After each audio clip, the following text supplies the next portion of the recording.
কি অদ্ভুত এই জীবন, তাই না? পুরো এশিয়া কাঁপছে আমার ইশারায়। ব্যাংকে হাজার কোটি টাকার ব্যালেন্স, এই লিমিটেড এডিশন রোলস রয়্যালস, অথচ দিন শেষে আমি পৃথিবীর সবচেয়ে একাকী একজন মানুষ। এই টাকার পাহাড়, এই বিলাসবহুল জীবন, এসব তো আমি কখনোই চাইনি। আমি তো শুধু একটা সাধারণ শান্তির জীবন চেয়েছিলাম, যেখানে অন্তত মানুষের হাসির পেছনে কোনো লুকানো স্বার্থ থাকবে না। কর্পোরেট দুনিয়ার এই মিথ্যে ধোঁকা আর মুখোশ পরা মানুষগুলোকে দেখতে দেখতে আমি বড্ড ক্লান্ত হয়ে গেছি।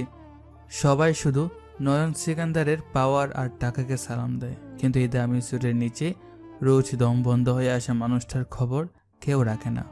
মাঝে মাঝে ইচ্ছে করে এই চলন্ত গাড়িটা নিয়ে এমন কোনো অচেনা শহরের চিরতরে হারিয়ে যাই, যেখানে কেউ আমাকে চিনবে না, যেখানে আমার টাকার কোনো দাম থাকবে না। আমি শুধু আমি হয়ে বাঁচতে পারবো, একদম সাধারণ একটা মানুষ হয়ে। রাত ঠিক 2:30। ঢাকার গুলশান এভিনিউয়ের ফাঁকা রাস্তা ছেড়ে প্রচণ্ড গতিতে ছুটে চলেছে একটি কালো রঙের লিমিটেড এডিশন রোলস রয়েস। তুমুল বৃষ্টিতে চারপাশের সব কিছু ঝাপসা দেখাচ্ছে।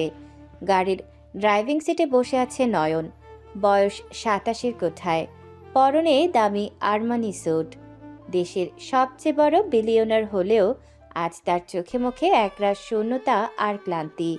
হঠাৎ গাড়ির হেডলাইটের তীব্র আলোয় নয়ন দেখল বৃষ্টির মধ্যে টলতে টলতে একটি মেয়ে রাস্তার ঠিক মাঝখানে এসে দাঁড়িয়েছে। নয়ন কষে ব্রেক কষল। টায়ারের ঘর্ষণে বিকট শব্দ তুলে গাড়িটা মেয়েটির একদম গা ঘেঁষে থেমে গেল। নয়ন দ্রুত দরজা খুলে বৃষ্টিতে ভিজেই বাইরে বেরিয়ে এলো। কি সমস্যা আপনার? চোখে পকেটে নিয়ে হাঁটেন? মরার জন্য এত বড় ঢাকা শহরে আর কোনো জায়গা পেলেন না? আমার গাড়ির সামনে কেন আসতে হলো? জানেন, আমি ব্রেক না করলে এতক্ষণে আপনার শরীরের রাস্তার সাথে মিশে যেত। তো ব্রেক কেন করলে? কে বলেছিল তোমাকে ব্রেক করতে? হ্যাঁ, তোমরা বড়লোকরা তো ঠিকমতো গাড়িও চালাতে পারো না। মারতে যখন পারলে না, তখন এত চেল্লাচ্ছ কেন? হ্যাঁ, আমাকে মেরেই ফেলতে পারতে। আমি তো মরতেই চেয়েছিলাম। আমার বেঁচে থেকে কী লাভ বলো? যে বাবা জন্ম দিয়েছে সে টাকার জন্য আমাকে একটা 60 বছরের বুড়োর বিছানায় পাঠিয়ে দিচ্ছিল, আর আমার মা, সৎ মা, হাসছিল। জানো, সে বলেছিল আমার রূপ নাকি কোটি টাকার সম্পদ, তাই তো বেচতে চেয়েছিল। তোমরা সবাই বেঈমান, এই দুনিয়ায় সব মানুষ বেঈমান। দেখুন ম্যাডাম, আপনার পারিবারিক সমস্যা শোনার মতো সময় বা ধৈর্য কোনোটাই আমার নেই। আপনি অতিরিক্ত নেশা করেছেন। এই মাঝরাতে রাস্তায় দাঁড়িয়ে এমন মাতলামো করাটা কোনো সুস্থ মানুষের কাজ নয়। ফুটপাতে গিয়ে দাঁড়ান, আমি গাড়ি ঘোরাবো। আর হ্যাঁ, এই দুনিয়ায় কেউ কারো আপন হয় না। এরা যত তাড়াতাড়ি বুঝবেন তত আপনার জন্যই ভালো। সরুন সামনে থেকে। সরব? কোথায় যাব আমি? হই নরকে, যেখানে আমার নিজের বলতে কেউ নেই। তুমি বলছো দুনিয়ায় কেউ আপন হয় না? তুমি তো জ্ঞান দিচ্ছ। তুমি কে? হ্যাঁ হ্যাঁ, তুমিও তো সেই বেঈমানদেরই একজন। তোমাদের মতো দামি স্যুট পরা মানুষদের আমি খুব ভালো করে চিনি। টাকার গরমে তোমরা মনে করো পুরো দুনিয়াটা তোমাদের কেনা, কিন্তু জানো এই বৃষ্টির পানি শরীরের নোংরা ধুয়ে দেয় ঠিকই, কিন্তু তোমাদের ভিতরে পাপগুলো ধুতে পারে না। তুমি আমাকে বাঁচাবে না? হ্যাঁ, আমাকে একটুখানি আশ্রয় দেবে না? আল্লাহর কসম, আমি আর ওই বাড়িতে ফিরে যেতে চাই না। ওরা আমাকে ছিঁড়ে খাবে। প্লিজ আমাকে একটু নিয়ে যাও না এখান থেকে। আপনি ভুল বকছেন, আমি আপনাকে চিনি না। আপনি আমার গাড়ির সামনে থেকে না সরলে আমি কিন্তু পুলিশ ডাকতে বাধ্য হব। আমার সব জামালায় জড়ানোর কোনো শখ নেই। হাত ছাড়ুন আমার শার্টের কলার থেকে। পুলিশ? ডাকো পুলিশ, দেখি কোন পুলিশ আমাকে ওই বুড়োর কাছে ফেরত পাঠায়। আমার না খুব খুব শীত করছে, খুব খুব শীত করছে গো। আমার কেউ নেই, তুমি আমাকে তাড়িয়ে দিচ্ছ কেন? আমি কি দেখতে খুব খারাপ?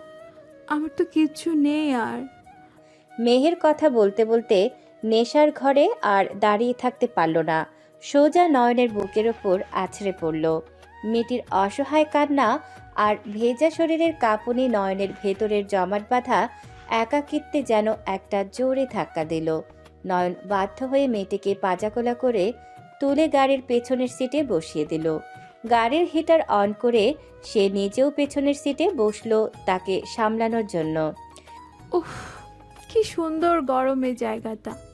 বাহিরের দুনিয়াটা বড্ড ঠান্ডা, জানো, মানুষের মনগুলোর মতোই ঠান্ডা। তুমি খুব ভালো, তুমি আমাকে ফেলে দাওনি। সবাই তো আমাকে শুধু ব্যবহার করতে চায়। তুমি কি আমাকে একটা রাত একটু শান্তিতে ঘুমাতে দেবে? আমাকে এই পৃথিবীর সব কষ্ট ভুলিয়ে দাও না, পারবে না? আমাকে শুধু আজকের রাতটা দাও, আমি কাল সকালে আর তোমাকে বিরক্ত করব না। আপনি লিমিট ক্রস করছেন ম্যাডাম, দূরে বসুন, নিজেকে সামলান। আমি আপনাকে কোনো সেফ জায়গায় ড্রপ করে দিচ্ছি। আপনি নেশার করে আছেন, কাল সকালে এই রাতের জন্য আপনি নিজেই অনুশোচনা করবেন, তখন আমাকে দোষ দিলেও কোনো লাভ হবে না। আমি কিন্তু ভালো মানুষ নই। আমার ভালো মানুষ চাইও না, আমার একটা সত্যি মানুষ চাই, যে অন্তত একটা রাতের জন্য আমাকে নিজের মনে করবে। তুমি আমাকে দূরে ঠেলে দিচ্ছ কেন?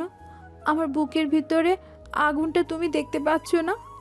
আমাকে একটু ছুঁয়ে দেখো না প্লিজ। মেহের আর কোনো উত্তরের অপেক্ষা না করে তার আগ্রাসী ঠোঁট ডুবিয়ে দিল নয়নের ঠোঁটে। নয়ন নিজেকে সামলানোর অনেক চেষ্টা করেও পারল না। মেহেরের নেশাগ্রস্ত জেদ আর আগোছালো স্পর্শ আর নয়নের ভেতরের চাপাশূন্যতা মিলেমিশে একাকার হয়ে গেল। গাড়ির জানালার কাঁচগুলো বৃষ্টির ঝাপটায় ঝাপসা হয়ে এলো, আর সিটের ওপর তারা হারিয়ে গেল এক আদিম নেশায়। ভোরের আলো ফোটার ঠিক আগে আগে মেহের গভীর ঘুমে তলিয়ে যায়। নয়ন তার দিকে কিছুক্ষণ এক দৃষ্টিতে তাকিয়ে থেকে নিজের গায়ের ব্লেজারটা মেহেরের গায়ে জড়িয়ে দিয়ে নিঃশব্দে গাড়ি থেকে নেমে চিরতরে নিখোঁজ হয়ে যায়। এরপর কেটে যায় দীর্ঘ 6টি বছর। 6 বছর পর ধানমন্ডি 15 নম্বরের ফুটপাতে একটি ছোট্ট ভ্যানে দাঁড়িয়ে কাপকেক আর পেস্ট্রি বিক্রি করছে এক যুবক। পরনে সস্তা চেক শার্ট, হাতায় ময়লা। হঠাৎ ভিড় ঠেলে একটি মেয়ে এসে দাঁড়ালো ভ্যানের একদম সামনে। তার সাথে 6 বছরের একটি ছোট্ট মেয়ে, যার নাম মিমি। মেয়েটির হাতে অর্ধেক খাওয়া একটা ললিপপ। মেহের এক দৃষ্টিতে নয়নের দিকে তাকিয়ে আছে, তার চোখে যেন আগ্নেয়গিরির আগুন। নয়ন কাস্টমারকে কেক দিতে গিয়ে মাথা তুলে স্তব্ধ হয়ে গেল। এই যে মামা, তুমি কি আমার বাপ? দেখতে তো পুরো ফুকারির মতো লাগছে, চুলগুলো উস্কো খুস্কো, ছাদটাও ছিঁড়া। মামুনির চয়েস তো খারাপ কেন? আল্লাহ মামুন। ও মামা, তোমার কি এই কেক পয়সা পেট চলে, নাকি রাস্তার মোড়ে বৈশা ভিক্ষাও করো পার্ট টাইম? বাপ মানে কি বলছো তুমি বিচ্ছি? কার বাপ? কে বাপ? আমি তো সামান্য একজন কেক বিক্রেতা। ভাই, আপনারা কেক নেবেন? না নিলে একটু সাইড দেন, কাস্টমার আসছে। আর বিচ্ছি, তুমি ভুল মানুষকে ভাব রাখছো মনে হয়। চিনবি কিভাবে? বড়লোকদের তো স্মৃতিশক্তি খুব দুর্বল হয়। 6 বছর আগে মাঝরাতে গাড়ির ভিতরে হিরোগিরি দেখিয়ে সকালবেলা লেজ গুটিয়ে পালানোর সময় মনে ছিল না? আর এখন রাস্তায় দাঁড়িয়ে ফকির সেজে কেক বেচছিস? তোর নাটক আমি আজ বের করছি। তোর ওই জ্যাকেটটা আজও আমার কাছে সযত্নে রাখা আছে, যেটার পকেটে তোর নাম লেখা ছিল। নয়ন, খুব তো বড় বড় কথা বলেছিলি সেই দিন রাতে, যে দুনিয়ার কেউ আপন হয় না। তুই তো প্রমাণ করে দিয়েছিস যে তুই কত বড় বেঈমান। ম্যাডাম, আপনি আমাকে তুই তুকারি করছেন কেন? আমি একজন সামান্য কেক বিক্রেতা, আমি দিন আনি দিন খাই। আপনি বোধহয় সত্যি ভুল মানুষকে ধরেছেন। আমি জীবনে কোনো বড় গাড়িতে উঠিনি, আর জ্যাকেট পরার মতো টাকাও আমার নেই। মানুষজন দেখছে, প্লিজ এখানে সিক্রেট করবেন না। মানুষ তো দেখবেই তুই আমার জীবনটা কিভাবে তছনছ করেছিস, সেটা আমি পুরো ঢাকাবাসীকে ডেকে দেখাবো। চোরের মার বড় গলা। তুই জানিস ওই 6টা বছর আমাকে কি কি সহ্য করতে হয়েছে? আমার নিজের বাবা আমাকে কুকুরের মতো ঘাট ধাক্কা দিয়ে বের করে দিয়েছে। সমাজ আমাকে বেশ্যা বলেছে। আমি অন্যের বাড়িতে কাজ করে রক্ত বেচে এই মেয়েটাকে বড় করেছি, আর তুই এখানে আরামসে কেক বেচছিস? আজ আমি তোর এই কেকের ভ্যান ভেঙে বুড়িগঙ্গায় ভাসিয়ে দিব যদি তুই অস্বীকার করিস। আহা বাপ, মিথ্যা বলো কেন? মামনি তো ঠিকই কইতেছে, তুমিই সেই কালপ্রিট বাপ। ব্যাপার না, তুমি ফকির তো কি হইছে? আমার পটলুর বাপ তো পুলিশ, সে অনেক ঘুষ খায়। তুমি তো তাও হালাল রুচি দিয়ে কেক বেছো। তুমি স্বীকার কইরে না বাপ। আমি স্কুলে গিয়া পল্টুরে দেখামো যে আমারও একটা আস্ত বাপ আছে। আর শোনো, আমাকে কিন্তু প্রতিদিন ফ্রিতে ব্লুবেরি কেক খাওয়াইতে হইব, তাহলে আমি মামুনের বইলা তোমার পানিশমেন্ট কমাই দিমনে। প্লিজ তুমি চুপ করো তো, বড়দের কথার মাঝে কথা বলো না। আর ম্যাডাম দেখুন, আমি আসলে বুঝতে পারছেন না আপনি কি বলছেন। আমার একটা অ্যাক্সিডেন্ট হয়েছিল অনেক আগে, আমি অনেক কিছু ভুলে গেছি, আমার সত্যি কিছু মনে নেই। আপনি প্লিজ শান্ত হন। রাস্তায় এভাবে চিল্লাচিল্লি করলে তো কোনো সমাধান হবে না। ন্যাকামি করবি না। অ্যাক্সিডেন্ট হয়েছিল তোর? আমার তো পুরো জীবনটাই অ্যাক্সিডেন্ট হয়ে গেছে তোর জন্য। তুই ভাবছিস আমি তোকে ছেড়ে দিব? আজ তুই আমার হাত থেকে বাঁচতে পারবি না। আয় আমার সাথে।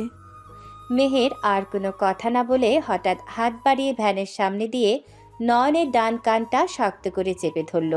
এরপর নয়নকে টানতে টানতে ফুটপাত থেকে একটা নিরিবিলি গলির দিকে নিয়ে যেতে লাগলো। আহ উফ, কি করছেন ম্যাডাম? কান ছাড়ুন, ব্যথা লাগছে তো। আমি তো বললাম আমার কিছু মনে নেই। আপনি এভাবে রাস্তার মাঝে আমার কান ধরতে পারেন না? আমার ইজ্জত আছে না একটা। ব্যথা লাগছে না? আমার যে গত 6টা বছর ধরে বুকে ব্যথা লাগে, তখন তুই কোথায় ছিলি রে ফকিরের বাচ্চা? তোর ইজ্জত আমি আজ জুতো দিয়ে পেটাবো। তুই জানিস একটা কুমারী মায়ের জীবন এই সমাজে কেমন হয়? তুই জানিস আমার সৎ মা আমাকে কি বলে ডাকে?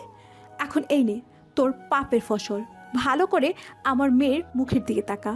নাক চোখ ওই ফাজিল মার্কা হাসি সব তোর কার্বন কপি। এটা তোরই মেয়ে। অস্বীকার করার চেষ্টা করবি তো তোকে আমি জ্যান্ত পুঁতে ফেলবো এই ধানবন্ডির লেকে।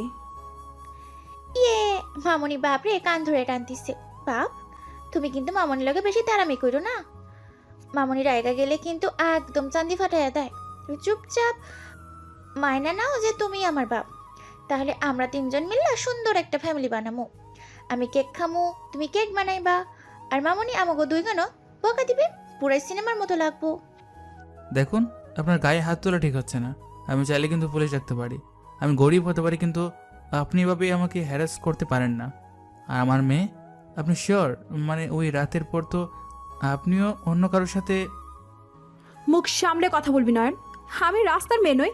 পরিস্থিতি আমাকে বাধ্য করেছিল সেই দিন তোর গাড়িতে উঠতে।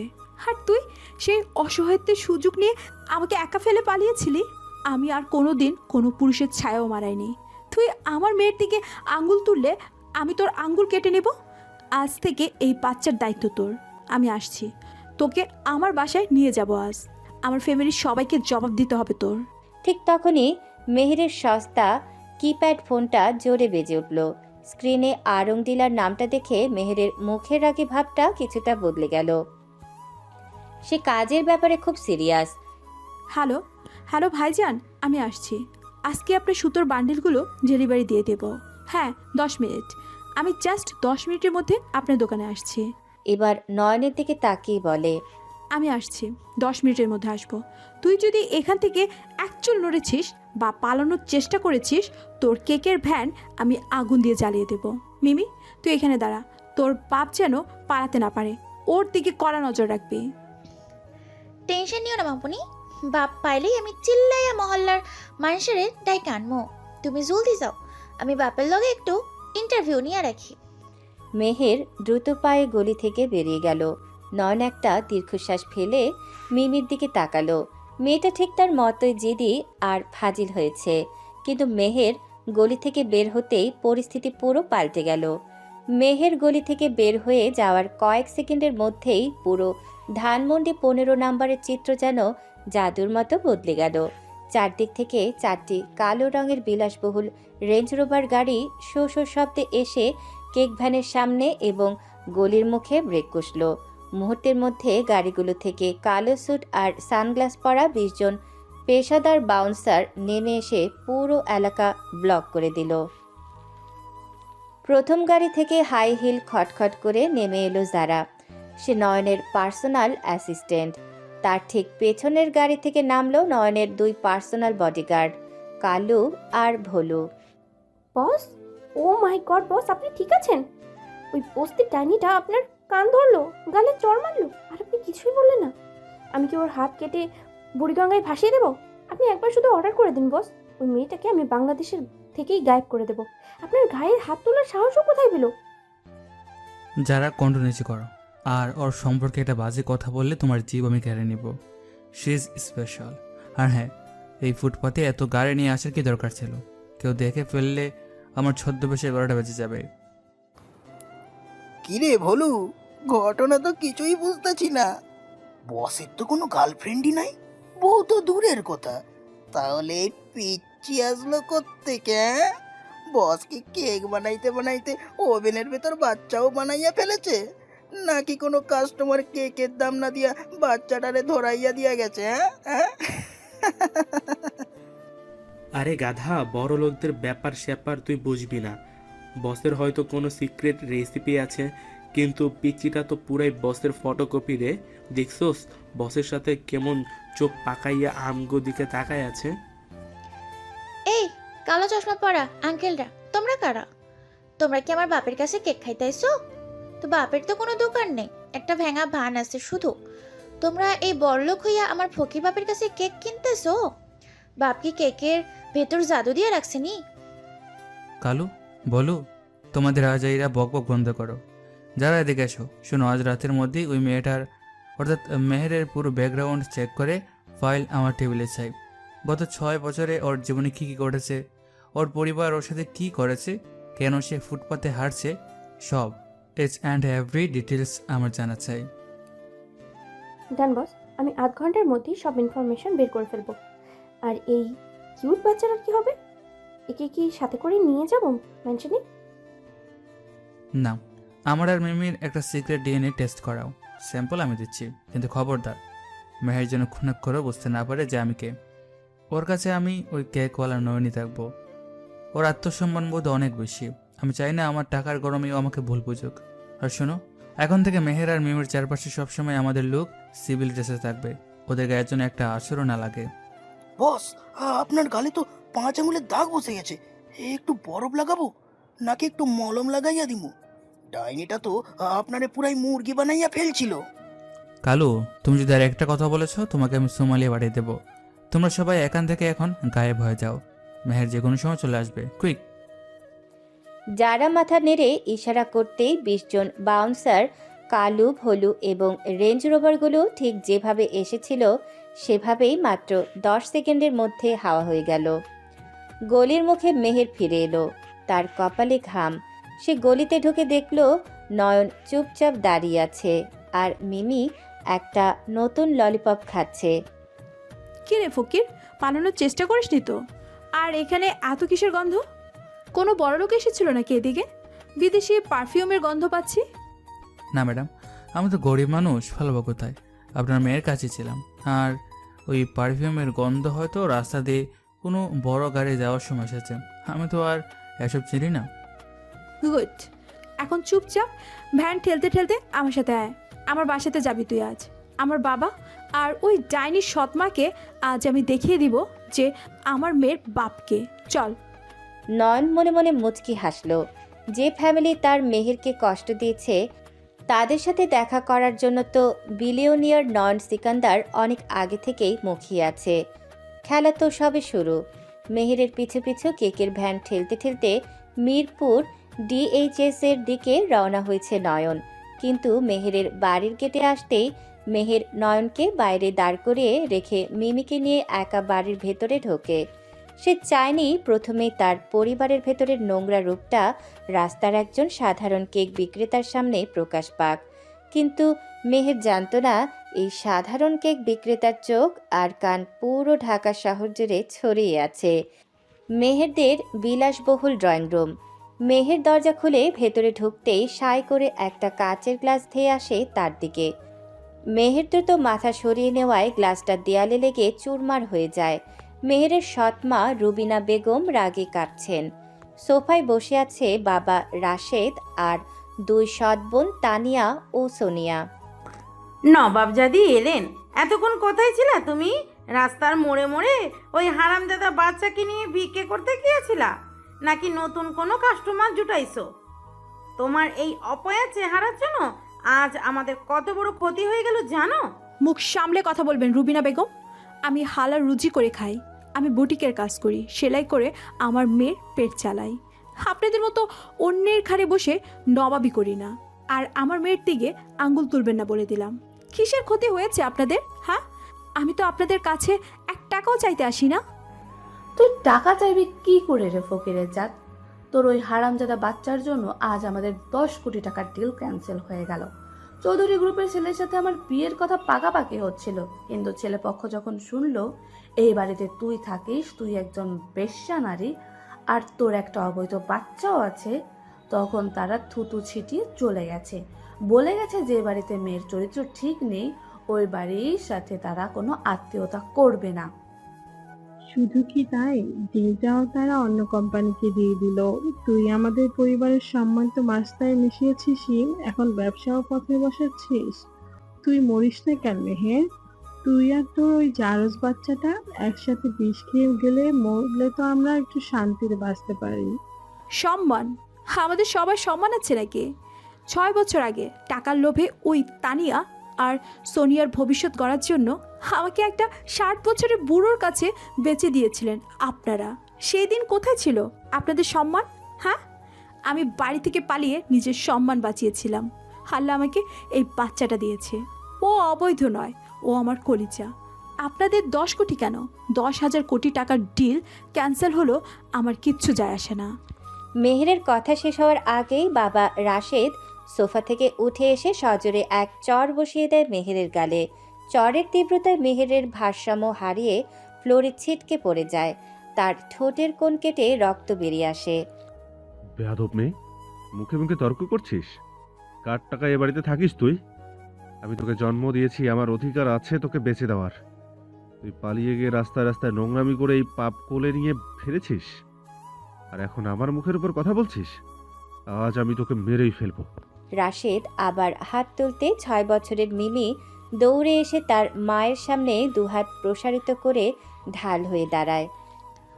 খবরদার, আমার মামনিকে মারবি না তোরা। তুই কেমন নানা রে, নিজের মায়েরা রে কেউ মারে এমনি? তোরা সবাই পচা, তোরা ডাইনি।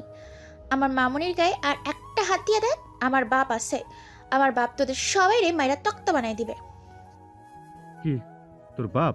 কে তোর বাপ? তুই একটা জারদ সন্তান। ওই অপয়া বাচ্চাটাকে এতিমখানা দিয়ে আয় আজই, এক্ষুনি। আমি এই বাড়িতে ওই আর জারজকে এক মুহূর্ত দেখতে চাই না। একদম ঠিক বলেছ তুমি। এই মেহেরের জন্যই আমাদের এত অপমান। মেহের, তুই যদি এই বাড়িতে থাকতে চাস তাহলে ওই বাচ্চাকে আজই রাস্তায় ফেলে দিয়ে আয়।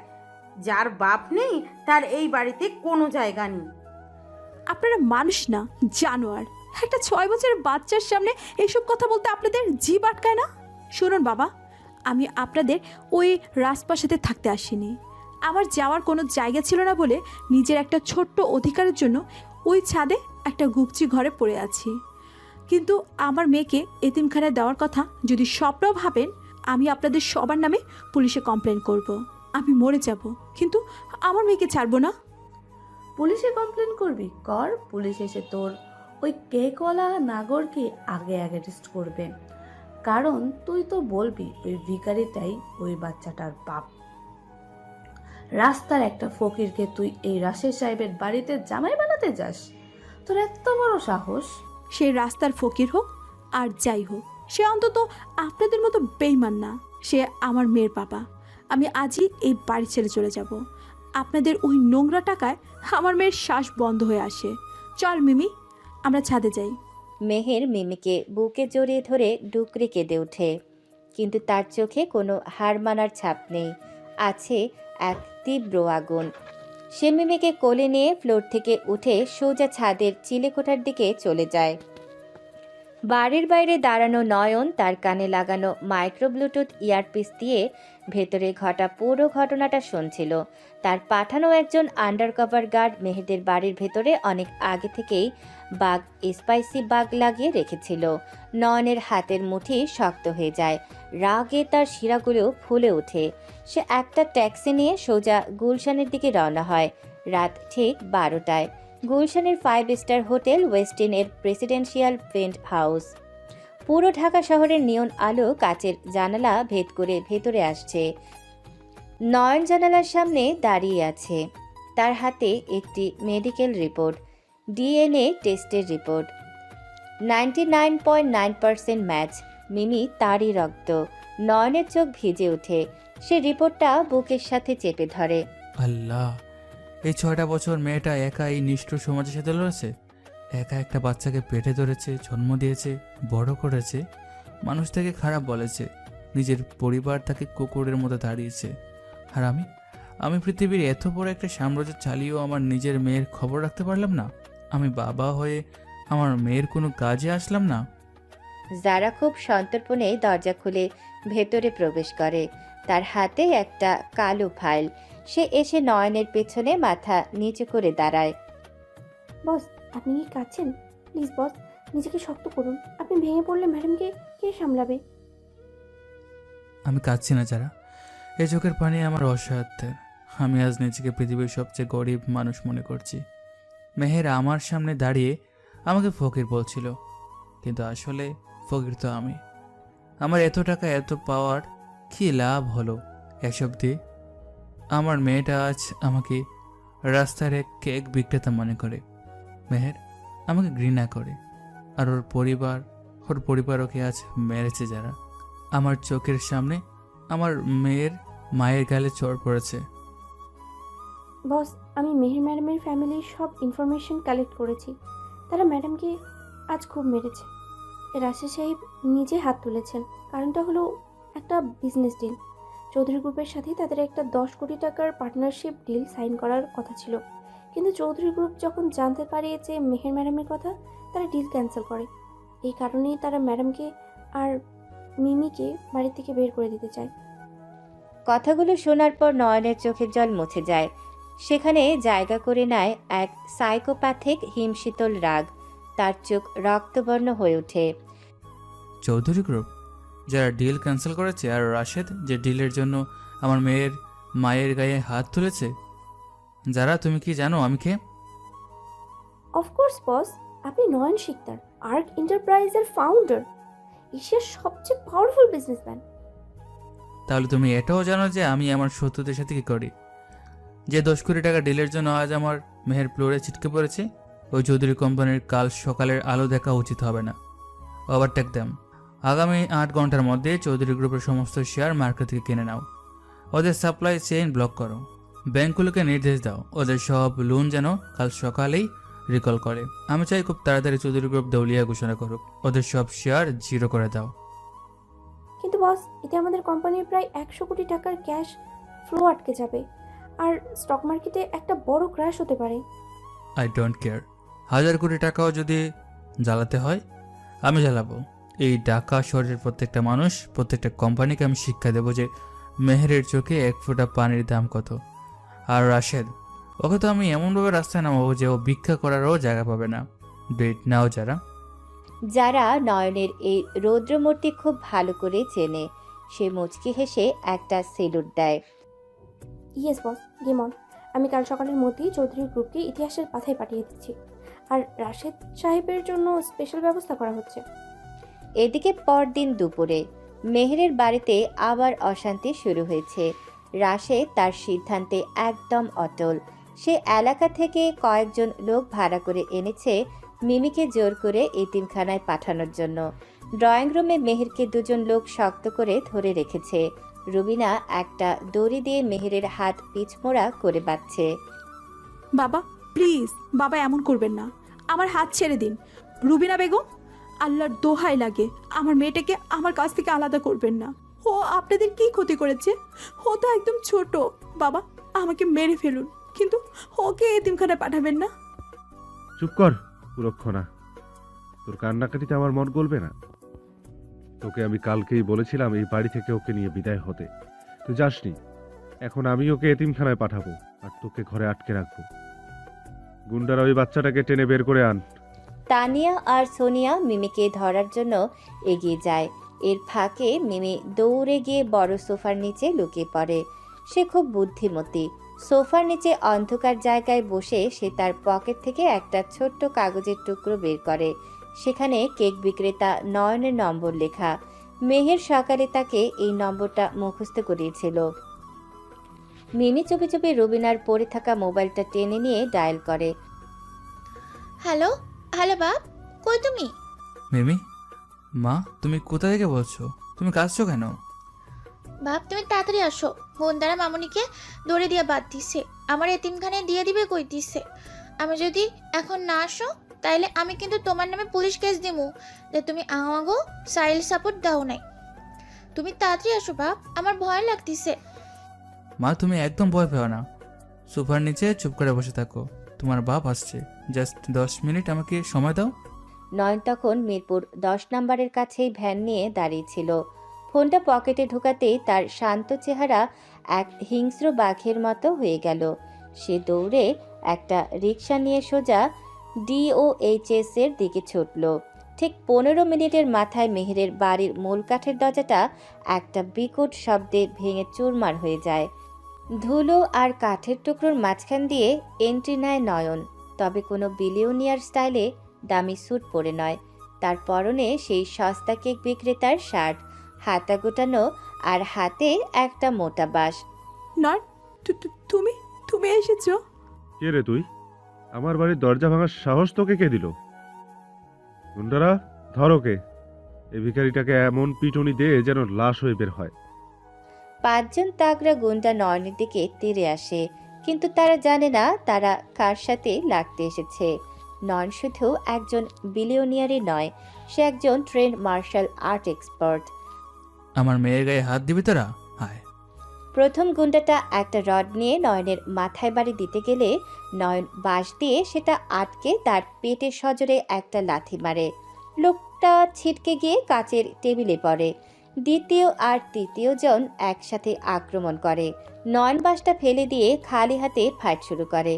একের পর এক ঘুষি, কনুয়ের আঘাত আর লাথিতে গুন্ডাগুলোর হাড় ভাঙার মর্মর শব্দ পুরো ড্রয়িং রুমে প্রতিধ্বনিত হতে থাকে। নয়ন তাদের এমন বেদম পেটায় যে 3 মিনিটের মধ্যে 5টা তাগড়া গুন্ডা ফ্লোরে পড়ে রক্তবমি করতে শুরু করে। ও মা গো, এ তো মানুষ না, এ তো জল্লাদ। রাশেদ, কিছু করো। নয়ন রাশেদের দিকে ধীরে ধীরে এগিয়ে যায়, তার চোখ দিয়ে যেন আগুন ঝরছে। রাশেদ ভয়ে কাঁপতে কাঁপতে পেছাতে থাকে। দেখ দেখ, তুই কিন্তু ঠিক কাজ করছিস না, আমি তোকে পুলিশে দেবো। নয়ন এক হ্যাচকায় রাশেদের শার্টের কলার ধরে তাকে শূন্যে ভাসিয়ে তোলে। রাশেদের শ্বাস আটকে আসে। পুলিশ ডাক, পুলিশ, কিন্তু তার আগে আমার কথাটা খুব ভালো করে শুনে ডাক। আজ আমি তোকে ছেড়ে দিচ্ছি শুধু মেহেরের বাবা বলে, কিন্তু এরপর যদি মেহের বা মিমির গায়ে একটা আঁচড়ও লেগেছে, তোর পুরো বংশ আমি এই বাড়ির মাটির নিচে জ্যান্ত পুঁতে দেব। তোর 10 কোটি টাকার অহংকার তো, তোর এই টাকা আমি কিভাবে হাওয়ায় ওড়াই সেটা তুই খুব জলদি দেখবি। নয়ন রাশেদকে ফ্লোরে ছুঁড়ে ফেলে দেয়, তারপর দ্রুত গিয়ে মেহেরের হাতের বাঁধন খুলে দেয়। সোফার নিচ থেকে মিমি দৌড়ে এসে নয়নকে জড়িয়ে ধরে।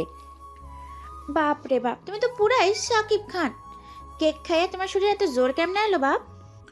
সব জাদুর কেক মা। মেহের তুমি ঠিক আছো? তোমার ঠোঁট কাটলো কিভাবে? আমি ঠিক আছি, তুমি ওদের মেরো না, ওরা মরে যাবে। চলো এখান থেকে, আমি আর এক মুহূর্তে এই নরকে থাকতে চাই না। চলো মিমিকে কোলে নাও, আজ থেকে তোমাদের দায়িত্ব আমার। মেহেরের বাড়ি থেকে বেরিয়ে সোজা হাতির ঝিলের এক শান্ত রাস্তায় হাঁটছে মেহের, নয়ন আর মিমি। বিকেল গড়িয়ে সন্ধ্যা নেমেছে, লেকের ঠান্ডা বাতাস বইছে। গুন্ডাদের সাথে মারামারির সময় নয়নের কপালে সামান্য একটু কেটে রক্ত জমাট বেঁধে আছে। মেহের রাস্তার পাশের একটা ফার্মেসি থেকে ডেটল আর তুলা কিনে এনেছে। তারা একটা বেঞ্চের পাশে দাঁড়িয়েছে। মেহের খুব যত্ন নিয়ে ডেটল ভেজানো তুলা দিয়ে নয়নের কপালে রক্ত মুছে দিচ্ছে। খুব তো হিরোগিরি দেখাচ্ছিলে না, বাস নিয়ে ঢুকে গেলে। একা 5 জনের সাথে মারামারি করতে কে বলেছিল তোমাকে? রাস্তার ফকির কেক বেচে পেট চলে, সে এসেছে আমার বডিগার্ড হতে। ওরা যদি তোমাকে ছুরি মেরে দিত তাহলে কি হতো? মেহেরের বকাঝকা শুনলেও নয়ন কোনো উত্তর দিচ্ছে না। সে শুধু মুগ্ধ হয়ে মেহেরের চোখের দিকে তাকিয়ে আছে। মেয়েটার রাগ, অভিমান আর তার হাতের এই আলতো ছোঁয়া নয়নকে যেন পাগল করে দিচ্ছে। মেরে ফেললে ফেলতো, অন্তত আমার মেয়ের কাছে তো এটা প্রমাণ হতো যে তার বাপ কাপুরুষ নয়। আর তোমার এই সুন্দর চোখের পানি তো দেখতে হতো না। ঢং করো না তো, সুন্দর চোখ না ছাই। তুমি কি জানো তুমি কার গায়ে হাত তুলেছ? আমার বাবা অনেক পাওয়ারফুল মানুষ, তার অনেক টাকা, সে এলাকার এমপি মন্ত্রীদের চেনে। তুমি একজন সাধারণ মানুষ হয়ে তাদের সাথে টিকতে পারবে? কাল যদি পুলিশ এসে তোমার কেকের ভ্যান তুলে নিয়ে যায়, তুমি তো না খেয়ে মরবে। মেহের হঠাৎ তুলাটা নয়নের কপালে একটু জোরে চাপ দেয়। নয়ন ইচ্ছে করেই একটু আহ শব্দ করে ওঠে। আস্তে ম্যাডাম, আমার কপালের চামড়া কি হাতির চামড়া নাকি? আর তুমি চিন্তা করো না, তোমার আর মিমির প্রোডাকশনের দায়িত্ব এখন থেকে আমার। এই রাশেদ বা তার গুন্ডারা তোমাদের ধারে কাছেও আসতে পারবে না। ও মাই গড, শাহরুখ খান রে, প্রোটেকশন দিবে সে? হ্যাঁ, নিজের তো থাকার জায়গা নেই, একটা ছেঁড়া চেক শার্ট পরে পুরো শহর ঘুরে বেড়াও। শোনো মিয়া, আজকালকার দিনে শুধু গায়ের জোর দিয়ে প্রোটেকশন দেওয়া যায় না। প্রোটেকশন দিতে টাকা লাগে, পাওয়ার লাগে, স্ট্যাটাস লাগে। তোমার ওই ভ্যানে ব্লুবেরি কেক দিয়ে প্রোটেকশন হয় না। তুমি নিজেই তো পুলিশের ভয় পালাও। মামনি কিন্তু একদম ঠিক বলছে। বাপ, তুমি তো গরিব কেন? তুমি বড়লোক হয়ে যাও না কেন একটু? আমি টিভিতে দেখছি বড়লোকের অনেক গাড়ি থাকে, তারা শুট কোট পইরা ঘুরে। তুমি যদি বড়লোক হইতা তাহলে এই গুন্ডারা তোমার লগে লাগতে আসতো না। তুমি কি লটারি কিনতে পারো না একটা? লটারি দিয়ে আর কি বড়লোক হওয়া যায় মা? আমি তো গরিব মানুষ, তবে তুমি যখন বলছো আমি চেষ্টা করব একটু বড়লোক হওয়ার। নয়ন মেহেরের তাচ্ছিল আর মিমির কথা শুনে মনে মনে হাসে। সে মেহেরের দিকে তাকিয়ে একটা দীর্ঘশ্বাস ফেলে মনে মনে বলে, তুচ্ছ তাচ্ছিল্য করো মেহের। তুমি জানো না তোমার প্রোডাকশনের জন্য আমি পুরো দেশের ইকোনমি আটকে দিতে পারি। তুমি বলছো টাকার কথা, কাল সকালে উঠে যখন খবর দেখবে যে তোমার বাবার অহংকারে ডিল করা কোম্পানিটা এক রাতের মধ্যে দেউলিয়া হয়ে গেছে, তখন বুঝবে এই ছেঁড়া শার্ট পরা ফকিরের পাওয়ার কতটুকু। তুই জানিস না মা, মিমি তোর বাপকে। কি এত ভাবছো? শোনো, আমি আজ রাতে একটা সস্তা হোটেলে থাকবো। কাল থেকে বুটিকের কাজ দ্বিগুণ করতে হবে, বাসা ভাড়া নিতে হবে। তুমি এখন যাও, তোমার ভ্যান নিয়ে গিয়ে কেক বেচো। আর ভুলো আমাদের আশেপাশে আসবে না, বাবা লোক লাগিয়ে তোমাকে খুন করে ফেলবে। তোমরা হোটেলে থাকবে কেন? আমি একটা ছোট্ট বাসা ম্যানেজ করেছি, খুব সাধারণ কিন্তু সেফ। তোমরা আপাতত সেখানে থাকবে। আর হ্যাঁ, কেক বিক্রির পাশাপাশি আমি তোমাদের পার্সোনাল বডিগার্ডের চাকরিটাও করতে চাই। বেতন হিসেবে প্রতিদিন এক কাপ চা খাওয়ালেই হবে। তুমি একটা পাগল, পুরো দমে পাগল। আচ্ছা চলো দেখি তোমার কেমন বাসা, কিন্তু মনে রেখো আমি আমার আর মিমির খরচ নিজেই চালাবো। তোমার ওই কেক বিক্রির টাকা আমার লাগবে না। নয়ন মুচকি হেসে মাথা নাড়ে। হাতের ঝিলের নিয়ন আলোর নিচে তিনজন মিলে হাঁটতে শুরু করে। বাইরে থেকে দেখলে মনে হবে একটা গরিব সাধারণ পরিবার, কিন্তু কেউ জানে না এই গরিব কেকওয়ালাই পুরো এশিয়া মহাদেশের সবচেয়ে ভয়ঙ্কর এবং ক্ষমতাধর বিলিয়নিয়ার। হাতের ঝিল থেকে সে রাতে নয়ন মেহের আর মিমিকে মোহাম্মদপুরের একটি ছোট্ট ছিমছাম ভাড়া বাড়িতে নিয়ে এসেছিল। 3 দিন কেটে যায়। গত 3 দিন ধরে তারা সেখানেই আছে। নয়ন প্রতিদিন সকালে তার কেকের ভ্যান নিয়ে বের হয় আর মেহের নিজের অনলাইন বুটিকের কাজে মন দেয়। দুপুরবেলা মেহের মাটিতে বসে কিছু সুতির কাপড়ে ব্লক প্রিন্টের কাজ করছে। মিমি পাশে বসে রং পেন্সিল দিয়ে খাতায় হিজিবিজি আঁকছে। হঠাৎ মেহেরের সস্তা স্মার্টফোনটা টুং করে বেজে ওঠে। কি ব্যাপার, এতগুলো নোটিফিকেশন একসাথে? মেহের মোবাইলটা হাতে নিয়ে স্ক্রিনের দিকে তাকিয়ে স্তব্ধ হয়ে যায়। তার চোখ বড় বড় হয়ে যায়। কি হয়েছে মামনি, তুমি এমনি তাকাই আছো কেন? বাপে কি আবার কোনো ক্যাসেল করছে? মিমি, আমার পেজের সব স্টক আউট। স্টক আউট মানে কি? সব চুরি হয়ে গেছে? আরে পাগড়ি পেয়ে বিক্রি হয়ে গেছে। গত 2 দিনে আমার বানানো 15টা 3 পিস আর 20টা হাতের কাজের শাড়ি একসাথে অর্ডার পড়েছে। আলহামদুলিল্লাহ, বিশ্বাস করতে পারছি না রে। হুররে, তাইলে তো আজকে আমরা বড়লোক হয়ে গেছি। চলো মামনি, আজকে আমরা বাপের দোকান থেকে সব কেক কিনা খামো। তোর ওই ফকির বাপের কেক আমার লাগবে না, আমি এমনিতেই আজ তোকে ঘুরতে নিয়ে যাব। অন্যদিকে এই ঘটনার পেছনের আসল কারিগর তখন গুলশানের একটি বিলাসবহুল হাই রাইজ বিল্ডিংয়ের গোপন অফিসে বসে আছে। নয়ন একটা আরামদায়ক লেদার চেয়ারে বসে কফি খাচ্ছে। সামনে যারা ল্যাপটপ নিয়ে খুব স্পিডে টাইপ করছে। বস, পেমেন্ট ক্লিয়ার। 7টা আলাদা ফেক আইডি দিয়ে আমি ম্যাডামের পেজের সব শাড়ি আর 3 পিস কিনে নিয়েছি, তাও আবার 3 গুণ দাম দিয়ে। গুড। ডেলিভারি অ্যাড্রেসগুলো ঠিকমতো দিয়েছে তো? এমন কোনো অ্যাড্রেস দিও না যাতে ও সন্দেহ করে। সব রিয়েল কাস্টমারের অ্যাড্রেস দিয়েই বস, আমার পরিচিত কয়েকজন ক্লায়েন্টের নামে। কিন্তু বস একটা কথা বলি, বলো। আপনি এত কষ্ট করে ফেক আইডি দিয়ে ওর শাড়ি কিনেছেন কেন? আপনি তো চাইলেই পুরো ঢাকা শহরে ম্যাডামের বুটিকের 100টা শোরুম খুলে দিতে পারেন 1 ঘন্টার মধ্যে। নয়ন কফির মগটা টেবিলে রেখে হালকা হাসে। তার চোখে এক অদ্ভুত মায়া খেলা করে। তুমি মেহেরকে চেনো না যারা, ওর আত্মসম্মান বোধ অনেক বেশি।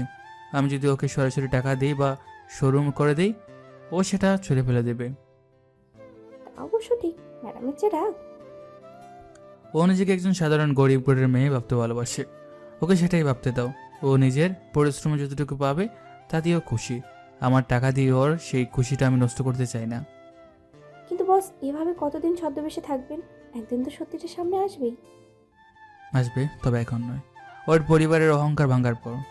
এনিওয়ে, তুমি কেকের ভ্যানের কাছে যাও, আমি আসছি আধা ঘন্টার মধ্যে। এভাবেই পরের দিন সকালে ধানমন্ডি লেকের পাড়ে আবার সেই সাধারণ কেক বিক্রেতার রূপে দাঁড়িয়ে আছে নয়ন। যারা কাস্টমার সেজে ভ্যানের সামনে দাঁড়িয়ে একটা পেস্ট্রি খাচ্ছে। এমন সময় জারার ফোন বেজে ওঠে। সে আশেপাশে তাকে একটু সাইডে চলে যায়। হ্যালো, হ্যাঁ আন্টি। আরে না না, আমি বসকে বলিনি।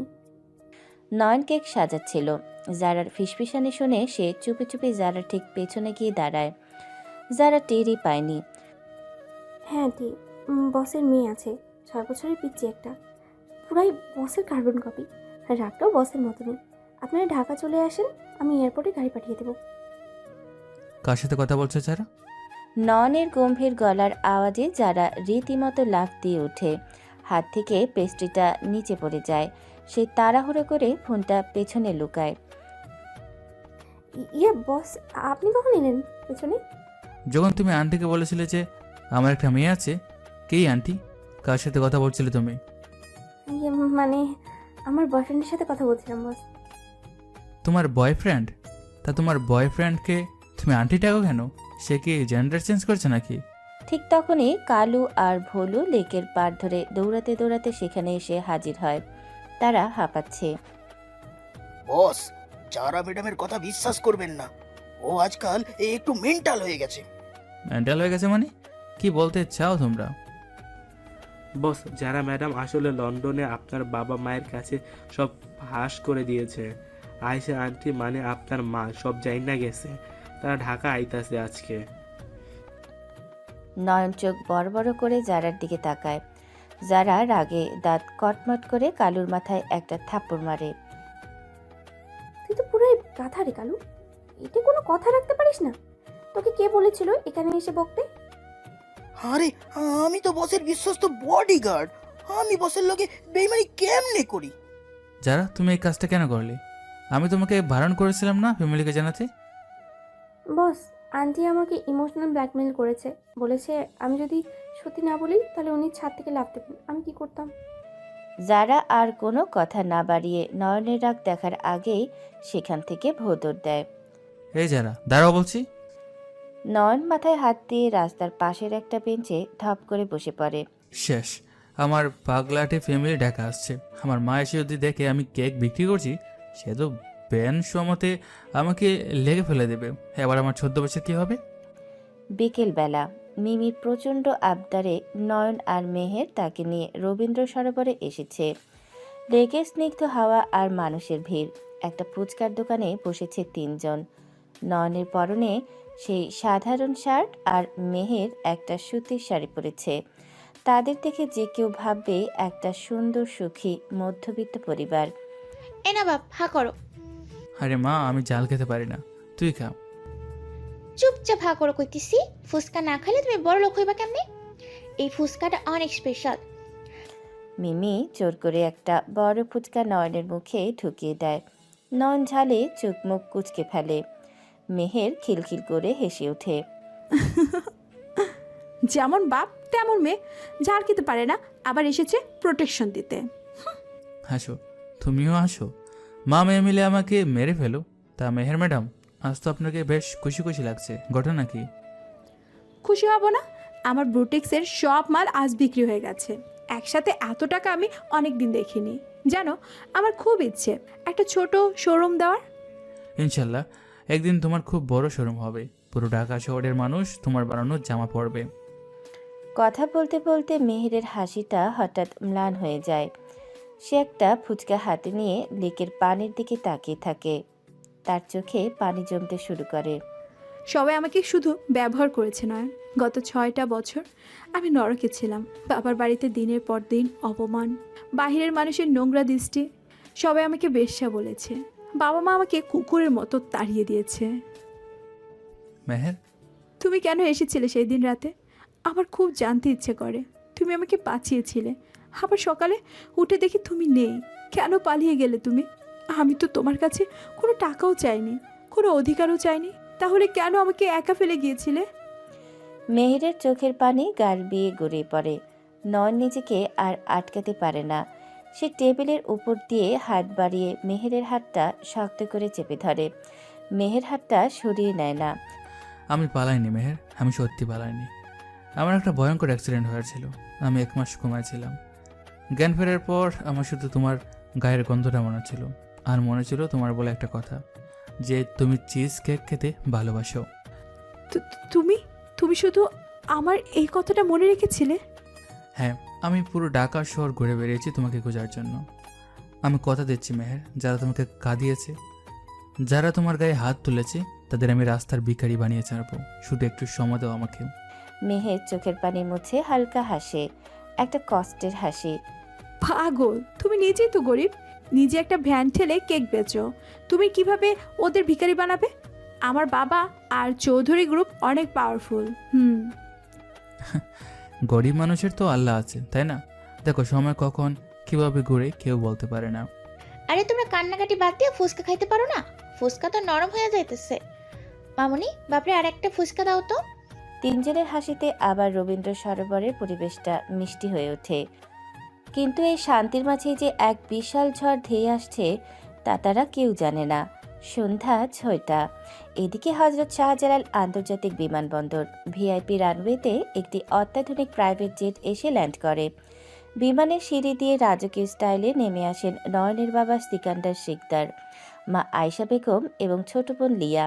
তাদের চারপাশে কালো পোশাক পরা প্রায় 25 জন কমান্ডো সিকিউরিটি। কোথায় ওই হারামজাদা? কোথায় আছে আমার ছেলে? সিকান্দার, তুমি দেখো তো তোমার ছেলে কি শুরু করেছে। আয়েশা, শান্ত হও।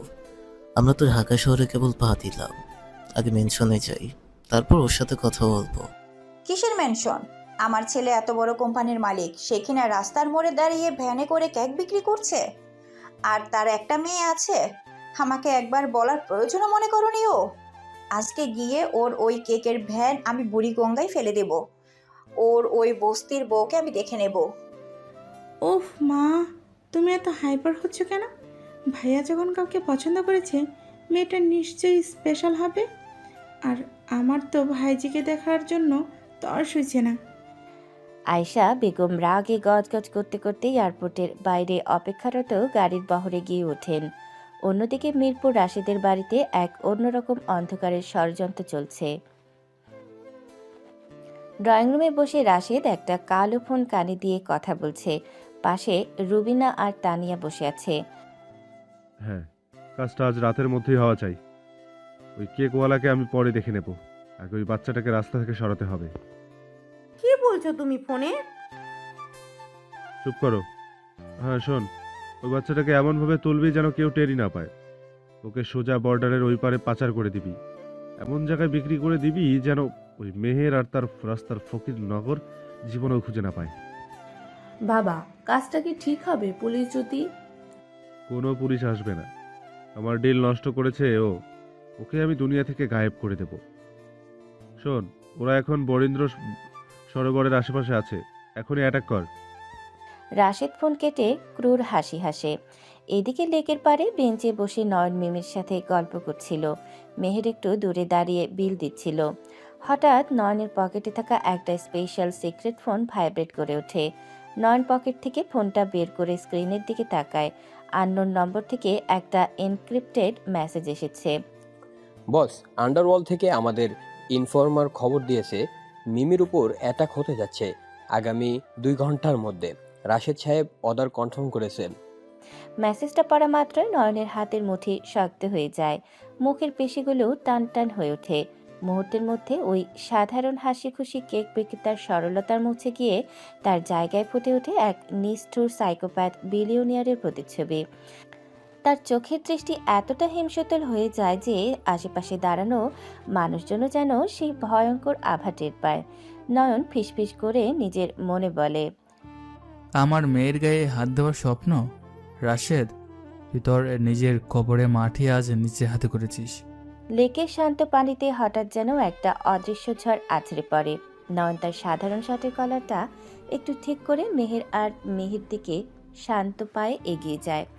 গিয়ে সে মেহেরের দিকে তাকিয়ে খুব স্বাভাবিক গলায় একটা মিথ্যা বলে, মেহের, আমি একটু ওই পাশ থেকে আসছি। আমার পরিচিত একজন কেকের হোলসেলারের ফোন করেছে, 1 মিনিট লাগবে।